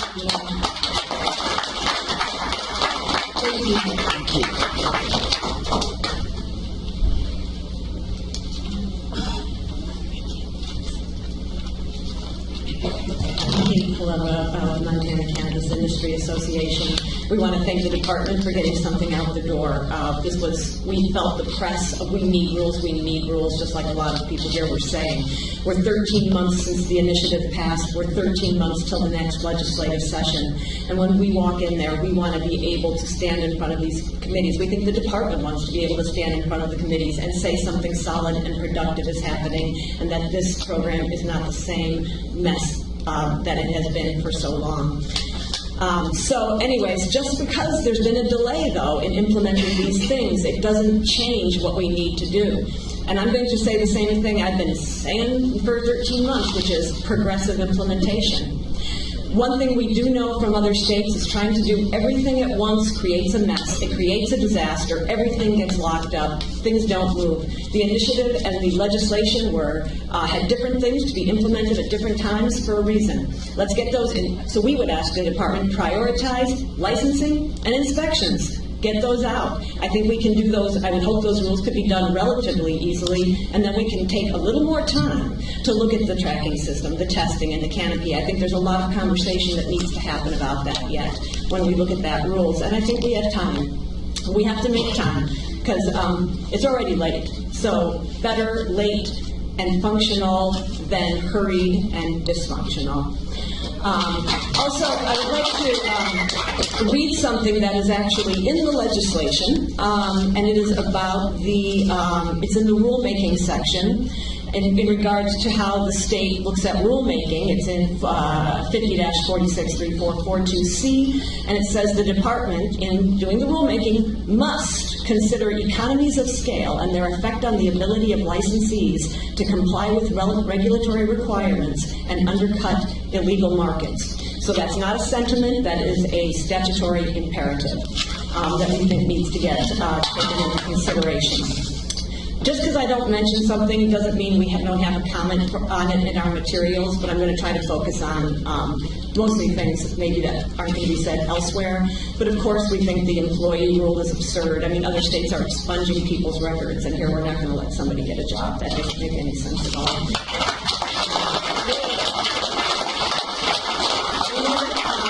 A lot of minors do need to be on these premises often to learn how to use what they're using to treat their condition. Parents don't want them to feel like their children's medicine is a vice or something illicit and scary. So that needs to be taken into consideration. And I'm going to, like I say, there's much to say about these rules, and hopefully we'll have time to talk about things up the road, as Evan Barrett was saying, that we need some time on other these things. But I want to talk about testing primarily, because the whole testing, the medical marijuana testing, what we've done, we haven't just added a little something. I mean, we have taken an entirely new industry and, kind of installed it in the program. And it's a young industry. And so I think there's a lot more thoughtfulness that needs to go into it. And it's not just about tests, it's about regulating that industry within the industry as well. And the role of the testing service is to take measurements, provide valid and meaningful information, report the information into a system, and do it in a timely manner in reference to the growing and processing cycle of the plant and cardholder demand. And the state's role is to make sure that information is valid and meaningful, and that the system functions effectively and efficiently. Now, there's individual labs, and we think there's great qualified people in some of these labs out there. But an individual lab is different than the lab system. We need a lab system that works, that can work in the flow of demand, that can take the flow of demand. We can't mandate a service and then have it not be available, and I think it's the purview of the state to make sure that works. So, yeah, we have 4, temporarily licensed labs, but we have no lab system. Mandatory testing can't be properly implemented until the tracking system is implemented, which basically means there's time for thoughtfulness. What we want to avoid is what we've seen in other states, which include slow turnaround, lack of availability, prohibited costs, lack of standardization, results shopping, meaningless information. So when we're going to mandate it, it's got to work. So we think there needs to be some performance standards for labs in order to make that happen. And going to the test, we don't want to sacrifice safety for cost, and we don't think we have to. When it comes to the cost of tests, our understanding is that it's the pesticides and heavy metals that makes the testing 5 times what it would be otherwise. In Washington, they have random testing for the heavy metals and the pesticides. And also, I called the Department of Agriculture. It's also the same for grain and alfalfa. And so, why are we treating cannabis different than we're treating these other crops? Oh, okay. Let me just, we just want it to be treated normally. And also, bringing in the lab division of DPHHS to work on this, as well as the Department of Agriculture, who does have the pesticide testing equipment if it's too expensive for labs on a random basis of testing.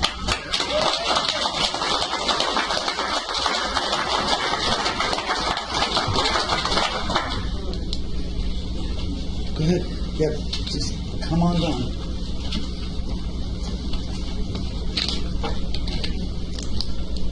Afternoon. My name is Charlie Becker.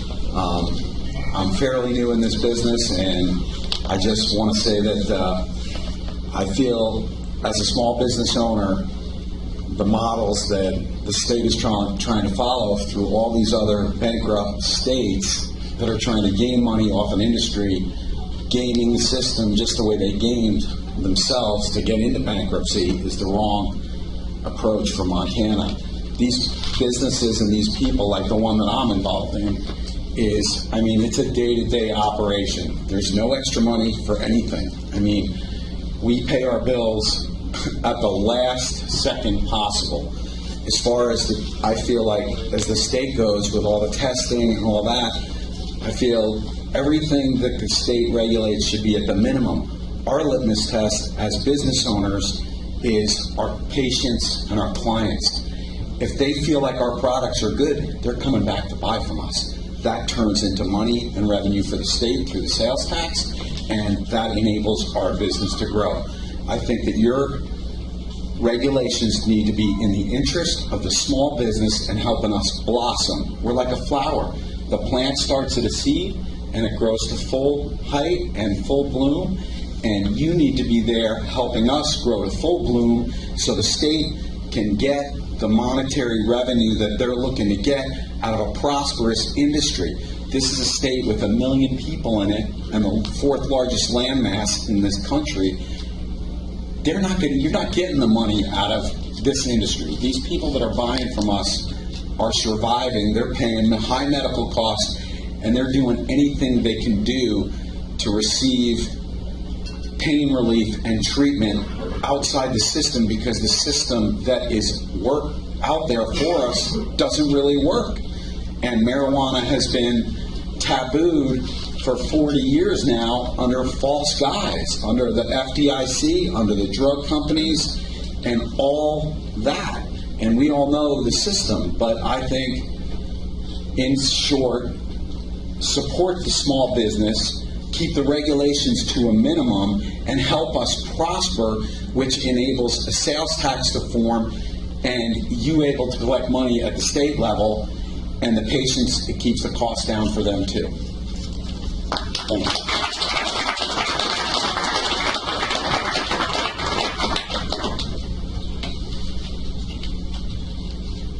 Just to keep this moving too, though, if the next person would get prepared, that would be great. Anybody else? Okay, and you. Gotcha. Loretta. Hi, I'm Loretta Wissy from Missoula. I'm a provider. I need some clarity on the canopy rule. Okay, and I have 25 patients. If I have to test, and I can only have 1 ounce per patient, and I have to hold all that and wait to be tested, what do I sell my patients if I can only have 1 ounce at a time? So 25, so I can only have 1.5 pounds at a time. And I have to hold that till it gets tested. So I need clarity on how much product, dry, usable product, I can have at one time per patient. Or is there not going to be a limit? So then I can just keep a revolving cycle. Okay. That was it. I just need that address. So, thank you.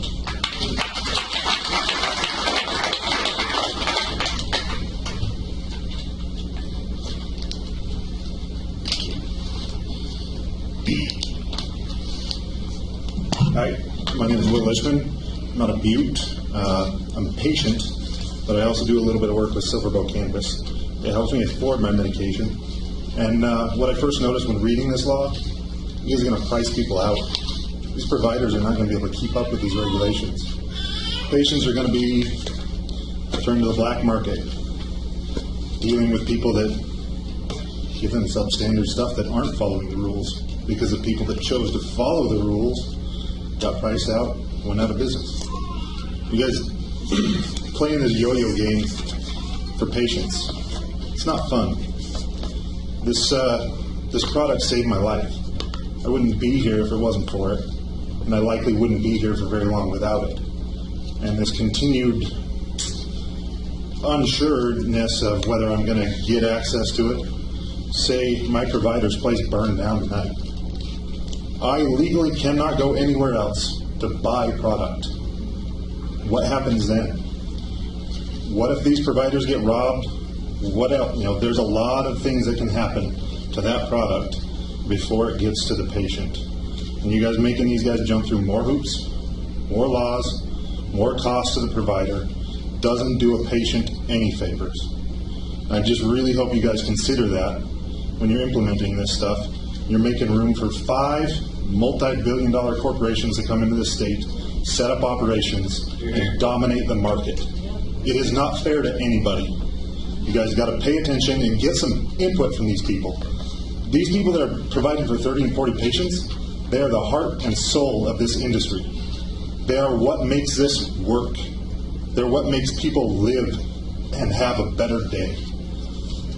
Somebody sitting in an office somewhere shouldn't tell a patient that they're a substandard human because they rely on a product that the federal government has been prohibiting for years.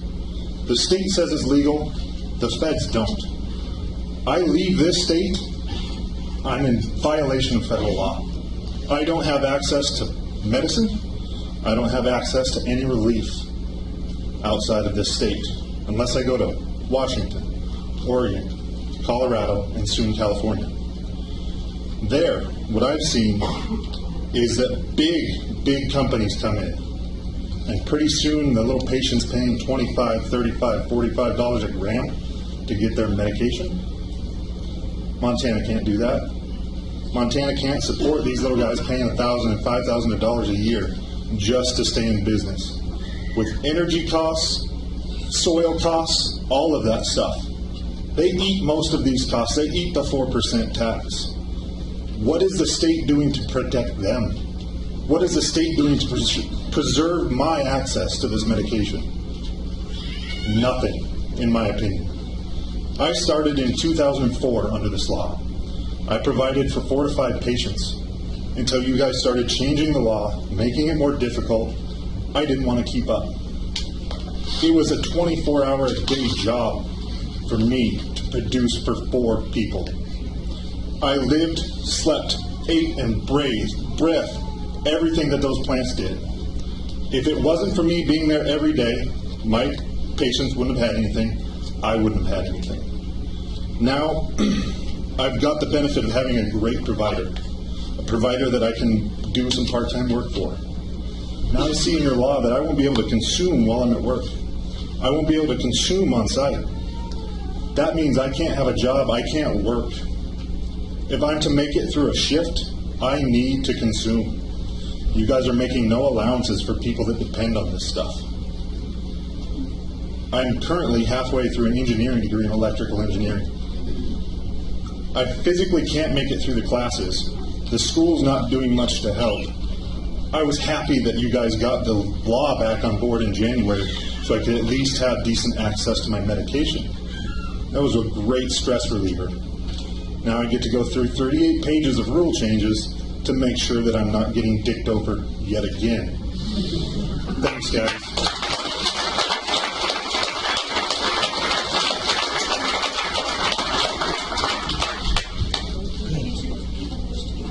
Yeah. Oh, wait a second. We're asking about people that just wish to be heard now. So we had proponents, opponents, any more. Now we're going to move into the people that just want to be heard. Good.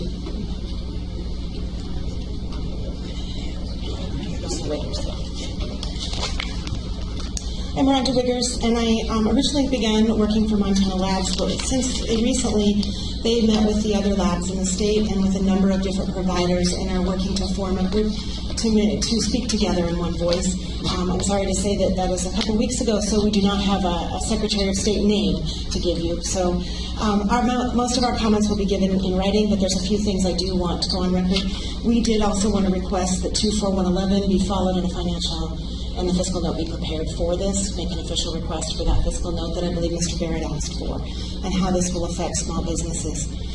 I'm going to try not to repeat what other people have said, but add to it. One person mentioned the vertical and horizontal and the challenges. And what we actually see in the rules is a problem where we took horizontal and attempted to make it vertical in the rules. So we propose that everybody be in the rules siloed out. Why should a grower have to meet the establishment premises of a lab or a chemical manufacturer? Those need to be clearly defined. And one other speaker mentioned that when an inspector comes in, if you don't know what you're supposed to do to meet, then how can you meet those requirements? And you invest the money in a grow operation, or you invest the money in a lab, and the inspector comes in and makes up requirements. These need to be detailed. And then there needs to be consequences if you fail in an inspection. But we believe that those need to be tiered out to some extent. Really, if your garbage is overflowing, is that the same as illegal activity, and should they be treated the same? What is your remedy? How long do you have to remedy? And what's the fine? Is the fine $100? Do you lose your license? Shouldn't that be commensurate with what you've done wrong? And how do you fix that? So we would suggest that these rules silo out at every type of license and what you have to do to comply. If you're going to do chemical manufacturing, you may need to have your premises inspected and make sure that everything is up to par for the industry you're going to run. But that's very different than doing a grow operation in what you need, and they shouldn't be lumped into one rule nor one inspection. We also think the license requirements are currently written so that they probably don't comply with the Cole Memo. The Cole Memo specifically says you need to do something to make sure you're not funding criminal activity. And our current licensing requirements and the questions they ask on your current licenses don't meet that. And for all these people to invest in their business and then the federal government to come back in and say, the state didn't ask you the right questions on your application, therefore you're in violation, doesn't seem right to us. So we would think, and we'll offer extensive comments and examples that could possibly provide that same information. We, as you heard from one of our labs, we're very concerned that the law requires that you give sampling protocol, yet the sampling protocol is not in there. I was raised on a grain farm. As you back the train truck in, you take a scoop in the coffee cup. As you start to dump, halfway through, you take another scoop, and you're almost done, you take a third scoop. But we don't have any protocol in how we're supposed to take our little samples, and they're tiny little samples. But we don't know where we're supposed to take them from. Are they all coming from one plant? Where that protocol needs to be standardized and in the rules. And we also are questioning that the rules currently say that it needs to be one harvest. Many states allow for a continual harvest for your test, and you simply start the date you harvest and the date of your last harvest, and allow that testing to be done on a continual harvest. We'd like the state to consider that. And then you've lumped all the product protocol together in the rules. So is the product testing protocol the same for testing plants as it is for testing extracts? And we don't believe it should be, and we think those need to be clarified. We also were going to ask about the stems, 3 millimeters and larger. None of the labs, including people who are currently testing, really understood that. And it was also pointed out that it says 5%, but it doesn't say if it's 5% of volume or 5% of weight. And those are two very different things. We've talked a lot about employees and whether they should be tested, and I guess I just have a suggestion to offer. In other industries, there's two things with the licenses. I don't know for the Department of Health and Human Services. I'm going to be honest, most of my clients don't spend a lot of time in this department. But I know in commerce and labor, your fees must be commensurate with your services. So in order to charge a high licensing fee, you need to prove that the background checks are costing you that much money. So I think the department needs, I don't know that Health and Human Services is any different. The state requires, it's why the plumber said his license is $269. The Board of Plumbers was able to adjust for $9 one year instead of $10. So it's $269 and $270. But I think the department should look to make sure those fees are commensurate with services. Am I 5 minutes up? Okay, so I got a lot more, but I'm going to go. You submitted them in writing. We'll submit them in writing for you. Thank you.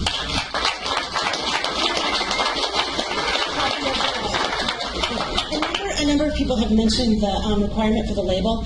That's the font and the label you have to put on a jar. I happen to print it out in the font required.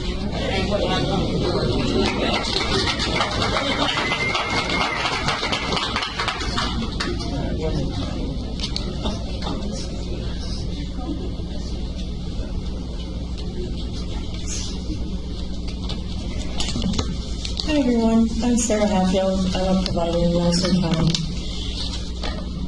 First, I just want to say that I'm in awe of the amount of expertise and experience that is gathered in this room. Thank you everyone for teaching me today.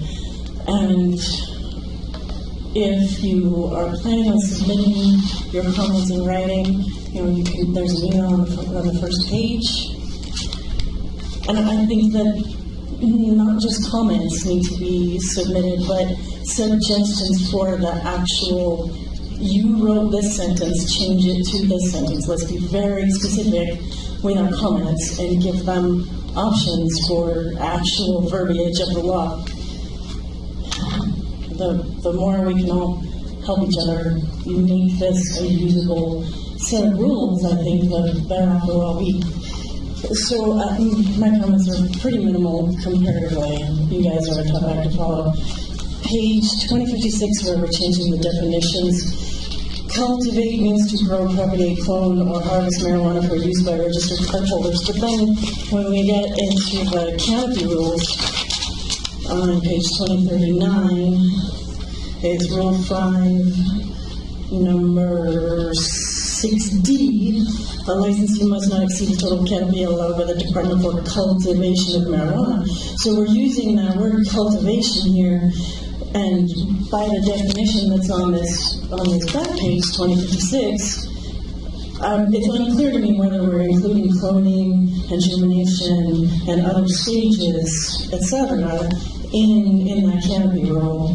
And so it makes it a little bit difficult to track the canopy and where I'm fulfilling the requirements. Also, number 6, a licensee may have 50 square feet of canopy space per registered card holder. I'm taking that word may to tell me that I can't have more than one patient allotted plans per 50 square feet. If that's not the intention, then that line probably needs to be rewritten. I could be in favor of the $1,000 fee and a $5,000 fee if there was complete transparency in budgeting and spending. If I was able to log on and see the money coming in and what it's being spent on, preferably the testing fees, that would be very ideal. And then, just as an aside, I got a really big check from workers' comp from State Fund this year. They returned some of what I had paid in to the State Fund workers' comp.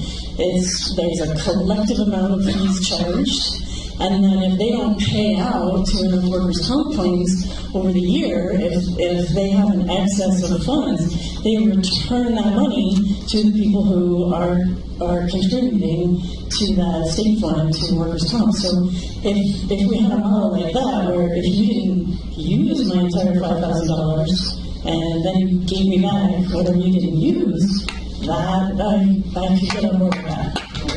Thanks, everyone.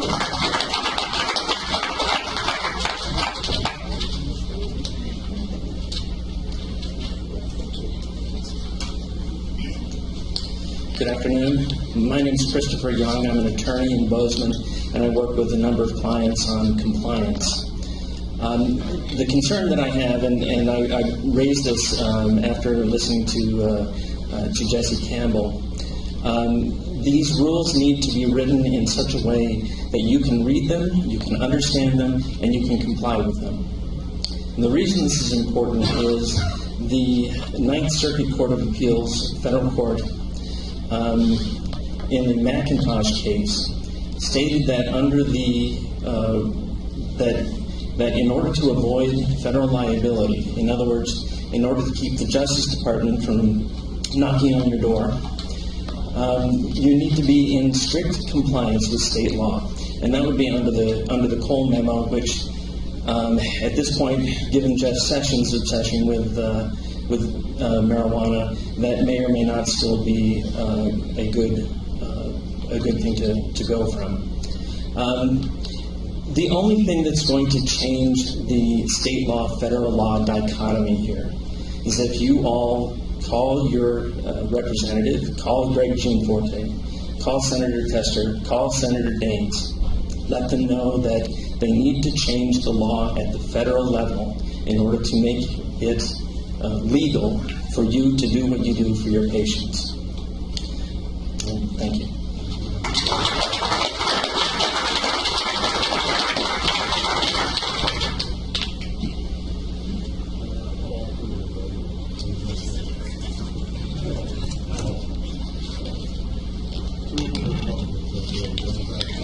Hi, everybody. My name's Antoinette. I'm a small grower in Bozeman, and one of my biggest concerns is the testing and the cleanliness of the medicine that people are using and consuming, and the test results that have come back from Colorado and California have already tested weed that is laced with carcinogens and dangerous to consume, especially if you're sick. So I'm doing a little plug because we don't have testing right now, but there's a company that will certify you and your grow up as Clean Green certified. It's the organic certification, and it's an assurance to the consumer and an awareness that we should all be raising, because we want to have pride in what we're selling, and we want to make sure that it's clean. So if you're interested in improving to your patients and just getting the ball rolling in Montana, because it's rolling a lot of other places, there's not a lot of interest here. Check out their website and get certified for your consumers. It's Clean Green certification, and it was started by a third-party organic certifier, and the application is in fact just the organic application. It's just Clean Green certified instead of organic. So keep being awesome.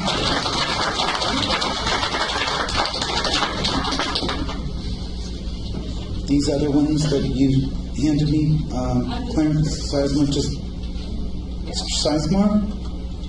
They don't want Oh, they don't. Okay. Next.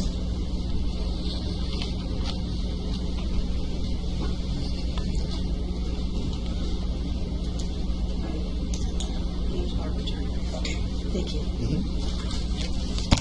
Hi, my name is Barbie Turner, and I'm from Libby, Montana, and I'm representing lots of small providers and alternative relief in Libby. Oh, there we go. Is that better? Okay. What I have to mention is kind of redundant, but I think I need to point out a few things. I want to make sure that DPHHS understands the ramifications if we do not roll this out slowly. If we roll everything out at once, it's going to backlog the system. We are already waiting 4 to 5 weeks for cards to come in, possibly longer, for change and renewals, and this can't happen. When you have somebody that is possibly going to expire in 6 weeks, it is unacceptable to be waiting this long for cards to come back.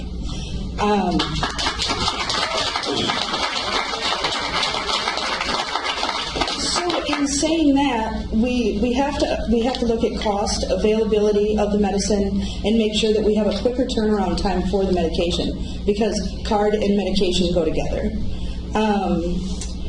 I'm kind of just trying to run through everything here. There's nothing that says that we can't random test for pesticides and heavy metals. We can, of course, the Department of Agriculture cannot test for heavy metals and pesticides. They aren't capable of doing it. But who's to say that we cannot, as the department, take a random sample and take it back to one of our home Montana labs and have them test it and pay them? We should be doing this, and we should utilize that. And that's the way that we should do this, and do them randomly so that every provider is not paying that excessive amount every single time they're testing, because then it's going to fall back on patients. Another thing that I think that needs to be pointed out is when we're talking about churches and things on the same street as a dispensary. What happens if the dispensary is there, then a church decides to move in? What are you going to make the dispensary move? How does that work? There needs to be some clarification there. Absolutely. A tiered system. Why can't we have a tiered system for our providers, where a small provider can pay between $50 and $1,000, and then, between, say, $1,500 and $5,000, instead of looking at it as these blankets that are going to consume most of our small providers. I spoke in April about my concerns in small providers, and everything that I mentioned in April in Helena is what we are talking about today. Everything. And it's going to stifle our system. These rules will kill the small provider. I said it in Helena, and it's going to kill everybody. It is, other than the big providers. We also, I think I speak for everybody in this room when I say, if we accept metric as our seed to sale tracking system, the amount of RFID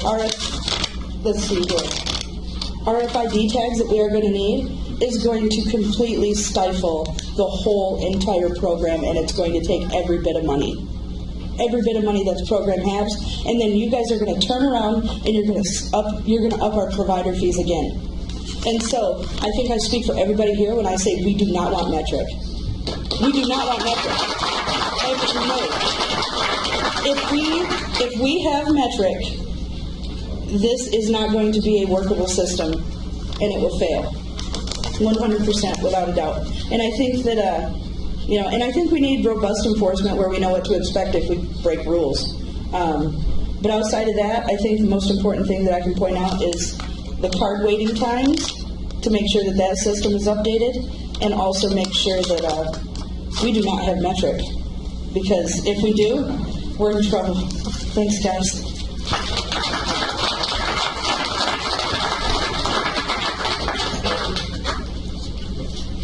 My name is Alex Miles. I'm new to the Montana scene. Moved over from Washington State. Worked for Premier Cannabis Laboratory Trace Analytics. I'd just like to say that in regards to testing, I think that it is imperative that no laws are written without scientific study, research, and integration. The idea that we would set limits on isotoxin screens or microbial or pesticides or anything without first consulting scientific direction, microbiologists with PhD degrees and chemistry backgrounds, it would be ridiculous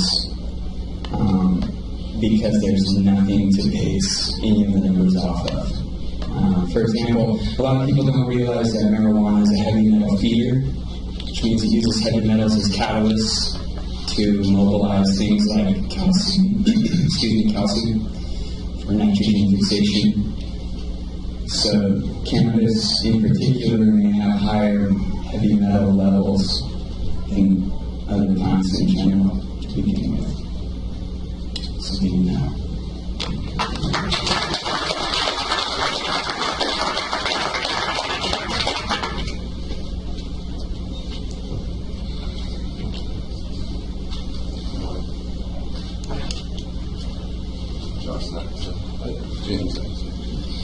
I didn't put it that I wanted to speak, but I have to because there's some things that were missed.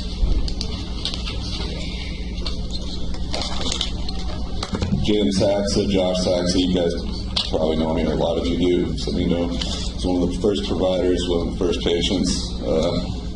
We shut down because of the raids and crap. Came back. Now we're a small provider. Is what it is. But the stuff in here I'm telling you right now is going to be not cost effective for the business. That's going to be number one. But some of the big things that people didn't hit. I want to know about patient grows.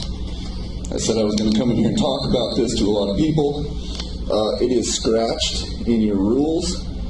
And on page 21, it says that anything interlined is going to be deleted matter. And that would mean that the patient grows are going to be deleted. Upon calling your organization, they said that it wasn't, and that it wasn't going to be affected, but in here it clearly looks like it's going to. So I think that's something we need to address.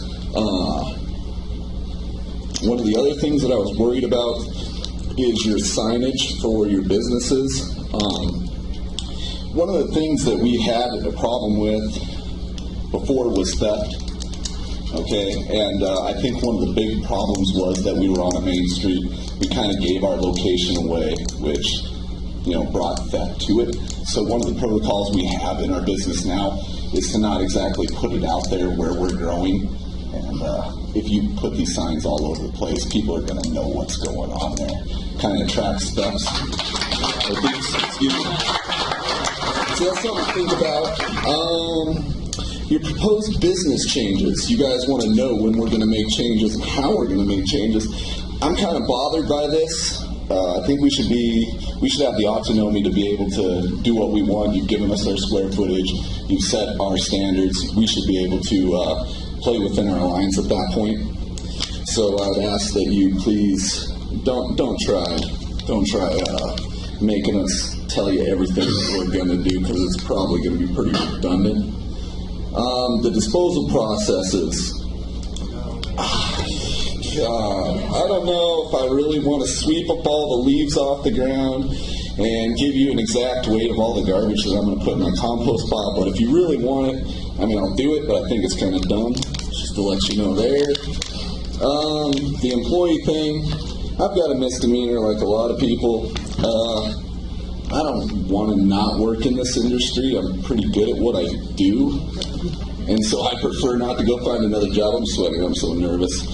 I do not like talking in front of people. God, and the other thing that really bugs me is you guys want me to write everything I do down and tell you what the hell I do. Oh, look, these are trade secrets. The things that I do and how I work are trade secrets. I'm not going to tell everyone in here what I do. That's what sets me apart from other people. God, I'm nervous. Fuck. And the transportation. Now, here's a problem. You guys have transportation from premise to premise. What about all my patients that I've got to transfer medication to? That wasn't outlined in here. And if I can't deliver to my patients, that kind of ruins it for people who can't drive. You know what I'm saying? So maybe that's something to think about. The labeling size. Please cut down on the labeling size. Make it simple. Maybe a few emblems that say, no children, something like that. But all the verbiage might be a little bit too much. And also, when you guys put on the max canopy size, please specify what is going to be the max canopy size. When you say you're going to establish someone gets a max canopy size, because there's a lot of room for bias there. I want the department to say, if there's going to be a max canopy size for everyone, that it's 7,000 square feet, whatever it is, that you get. Please put that in writing. Other than that, I think everything was it. Thank you.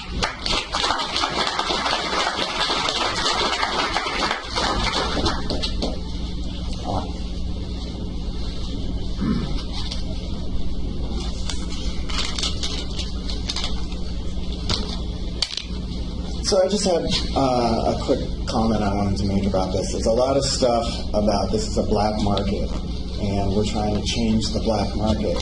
So why are we still treating people like it's a black market? We're moving marijuana towards a direction of being legal, so why are we prosecuting the pioneers of this industry who, granted, it was illegal at the time, and they deserved the charge they got because they were breaking the law, but we're changing the law so their past history should not affect their employment in the future. And I think that goes further to talk about, like, you want me to not have a dispensary on a street with a church? We're trying to make a dispensary a part of our community, a legal part of our community, just like churches. And so there should be no difference.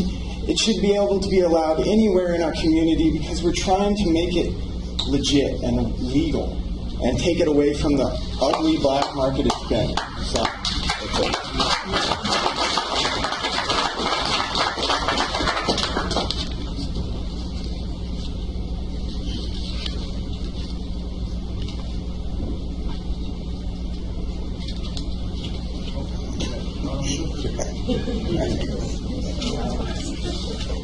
Hi, my name is Jennifer. Most stuff has been touched on. Maybe a couple things I do want to retouch on. The number of ounces a provider can hold per patient. I think that is a big one for all of us, because when you take it down, it's wet, it's heavier, then it dries, then we're hopefully right in compliance. But then, let's say I have a cancer patient. My mom just died of cancer. She needed a lot of cannabis at the end, a lot. And so that 1 ounce may have lasted her a week. But what do I do for the other 3 till I harvest? The provider needs to be able to have 4 to 5 times what that patient does, so that we are in compliance. We want to be. So that's a big one. And I know a lot of people have already touched on that, but please, as the state, look at that. That is a big one for us. The other one that really stood out to me, I have 6 children, so attracted to minors. Who determines that with our packaging? I spent $2,000 with SCS Wraps determining all of our labeling. So then who goes in and says, well, that's attractive to children, redo it all? So how do I know when I'm following in that guideline? So I ask each of my children, is this attractive to you? And try to find something ugly. I mean, how do you stay in compliance with stuff like that? It needs to be black and white. We want to follow the rules, but make it clear.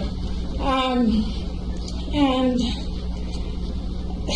the labeling, I am all about labeling. I want to know what's in my products. But to put it on a 2x3 cookie, that much writing, doesn't really fit. And then if you want to do, I saw in there that you can do, different type of labeling. Well, check out the cost on that. It adds a lot to it for the patient. So maybe look at it on the display, maybe on the exit bag, something like that. And I know you guys have spent a ton of time trying to put this together. You're dealing with an industry that is federally illegal. Montana, you're unique. We love you. We like to be a unique state. And we are thankful that we have a medical program here. So thank you for all the work you guys have done. But please give us some better black and whites.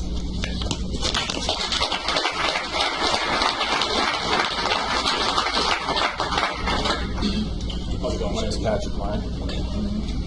Hi everybody, how's it going today? I'm also not a public speaker. Anyways, I just had a couple things that I haven't really heard anything about. It says here it's illegal to drive a motor vehicle underneath the influence of marijuana. Then over here in the FDA warnings for Marinol, it says, warn not to drive, operate machinery, or engage in a hazardous activity until it is established that they are able to tolerate the drug and to perform such tasks safely. Who determines that? Who determines that for me as a patient and as a cannabis user when it's okay for me to drive? 5 hours, 10 hours, 2 days? And then another thing, it says right here on page 2050, prohibiting a licensee or licensing employee with a communicable disease, open or draining skin lesions, or any illness accompanied by diarrhea or vomiting from working on a premises until the condition is corrected if the individual has a reasonable possibility of contacting marijuana. So if I have IBS, are you going to tell me that I can't work in the dispensary if I wash my hands properly afterwards? That's discrimination in my eyes. And I'm pretty sure that's discrimination, period, in this country. Thank you.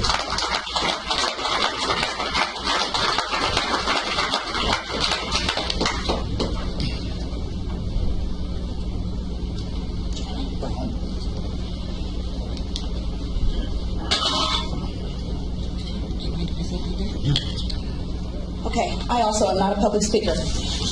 Can I cheat and read my letter? All right.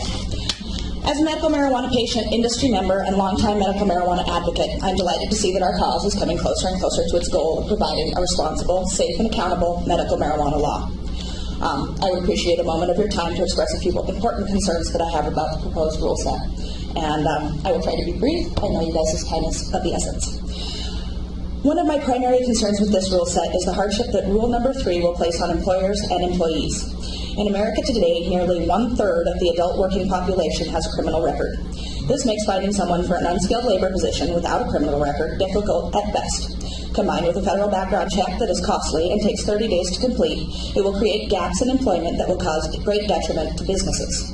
Even if your employee can give you 2 weeks' notice, this still doesn't give an employer long enough to fill the position.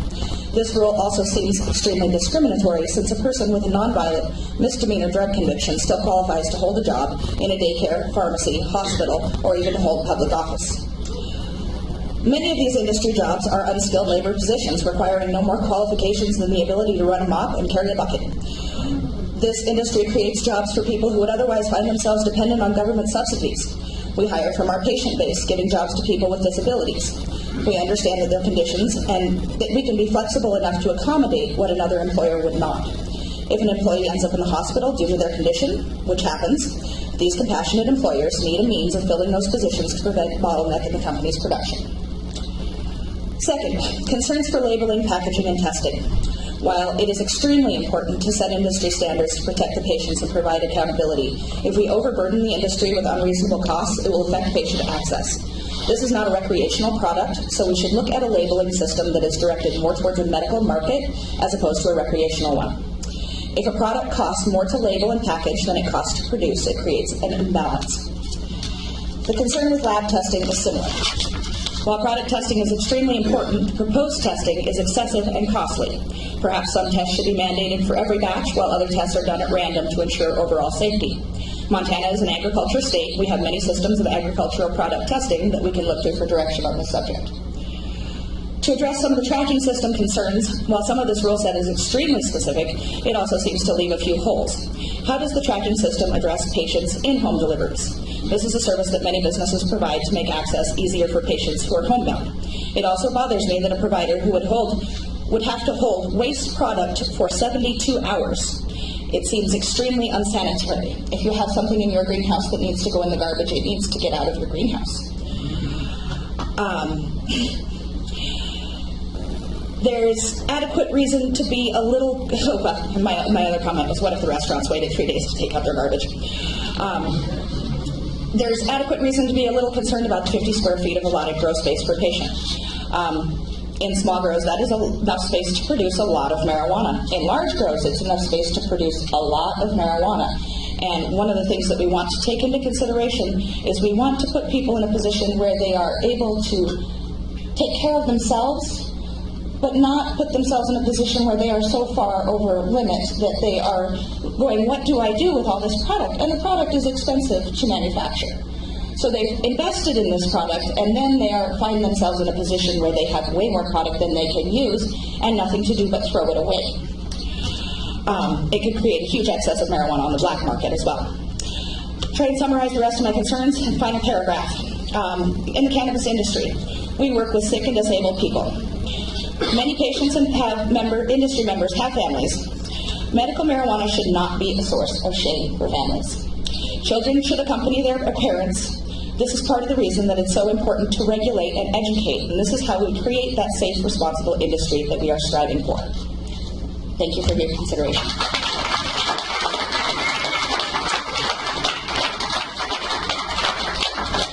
Would you like my letter? You want me to take my purse too? Thank you.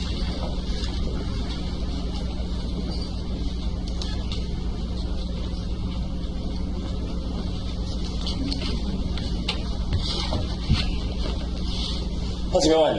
I just had one thing I wanted to say that I did see that nobody really mentioned. It's about endorsements and how that you stated that we can't use Class 1 solvents. And this actually made me really happy because I have friends in states where it's recreational, like Oregon, where they've lost hundreds, almost $500,000 because they've used Class 1 solvents and they weren't doing it properly, and an explosion happened in their grow, their manufacturing facility. Sorry, I'm a little nervous. And they lost a lot of money because they weren't doing it properly. And so I made me really happy that you said that we can't use them.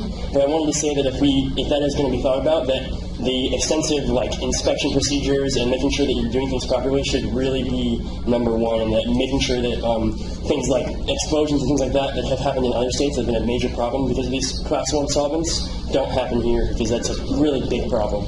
And that's all I wanted to say. Thank you.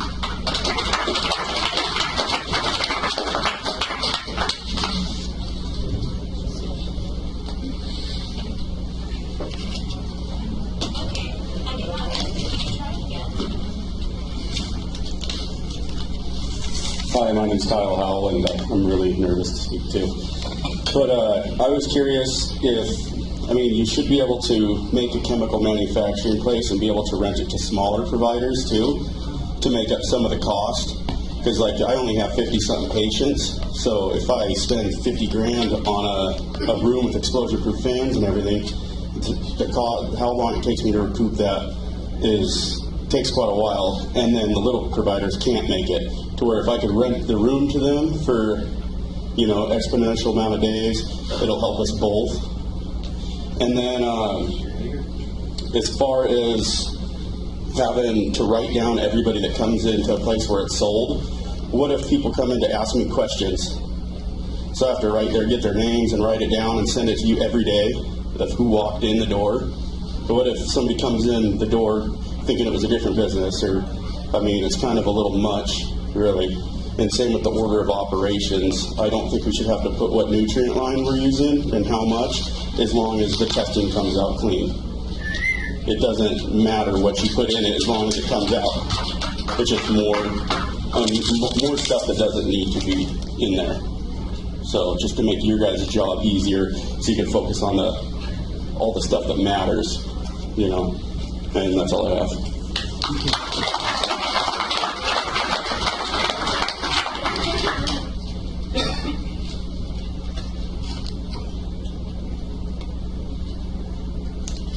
Any other comments? Is it possible to speak for one more minute on the inspectors, or we're all done? If you've already spoken, then you feel free to submit, additional comments, as in the MAR notice. Okay, seeing no further comments, I would like to thank you all for participating in this hearing, and I conclude this hearing.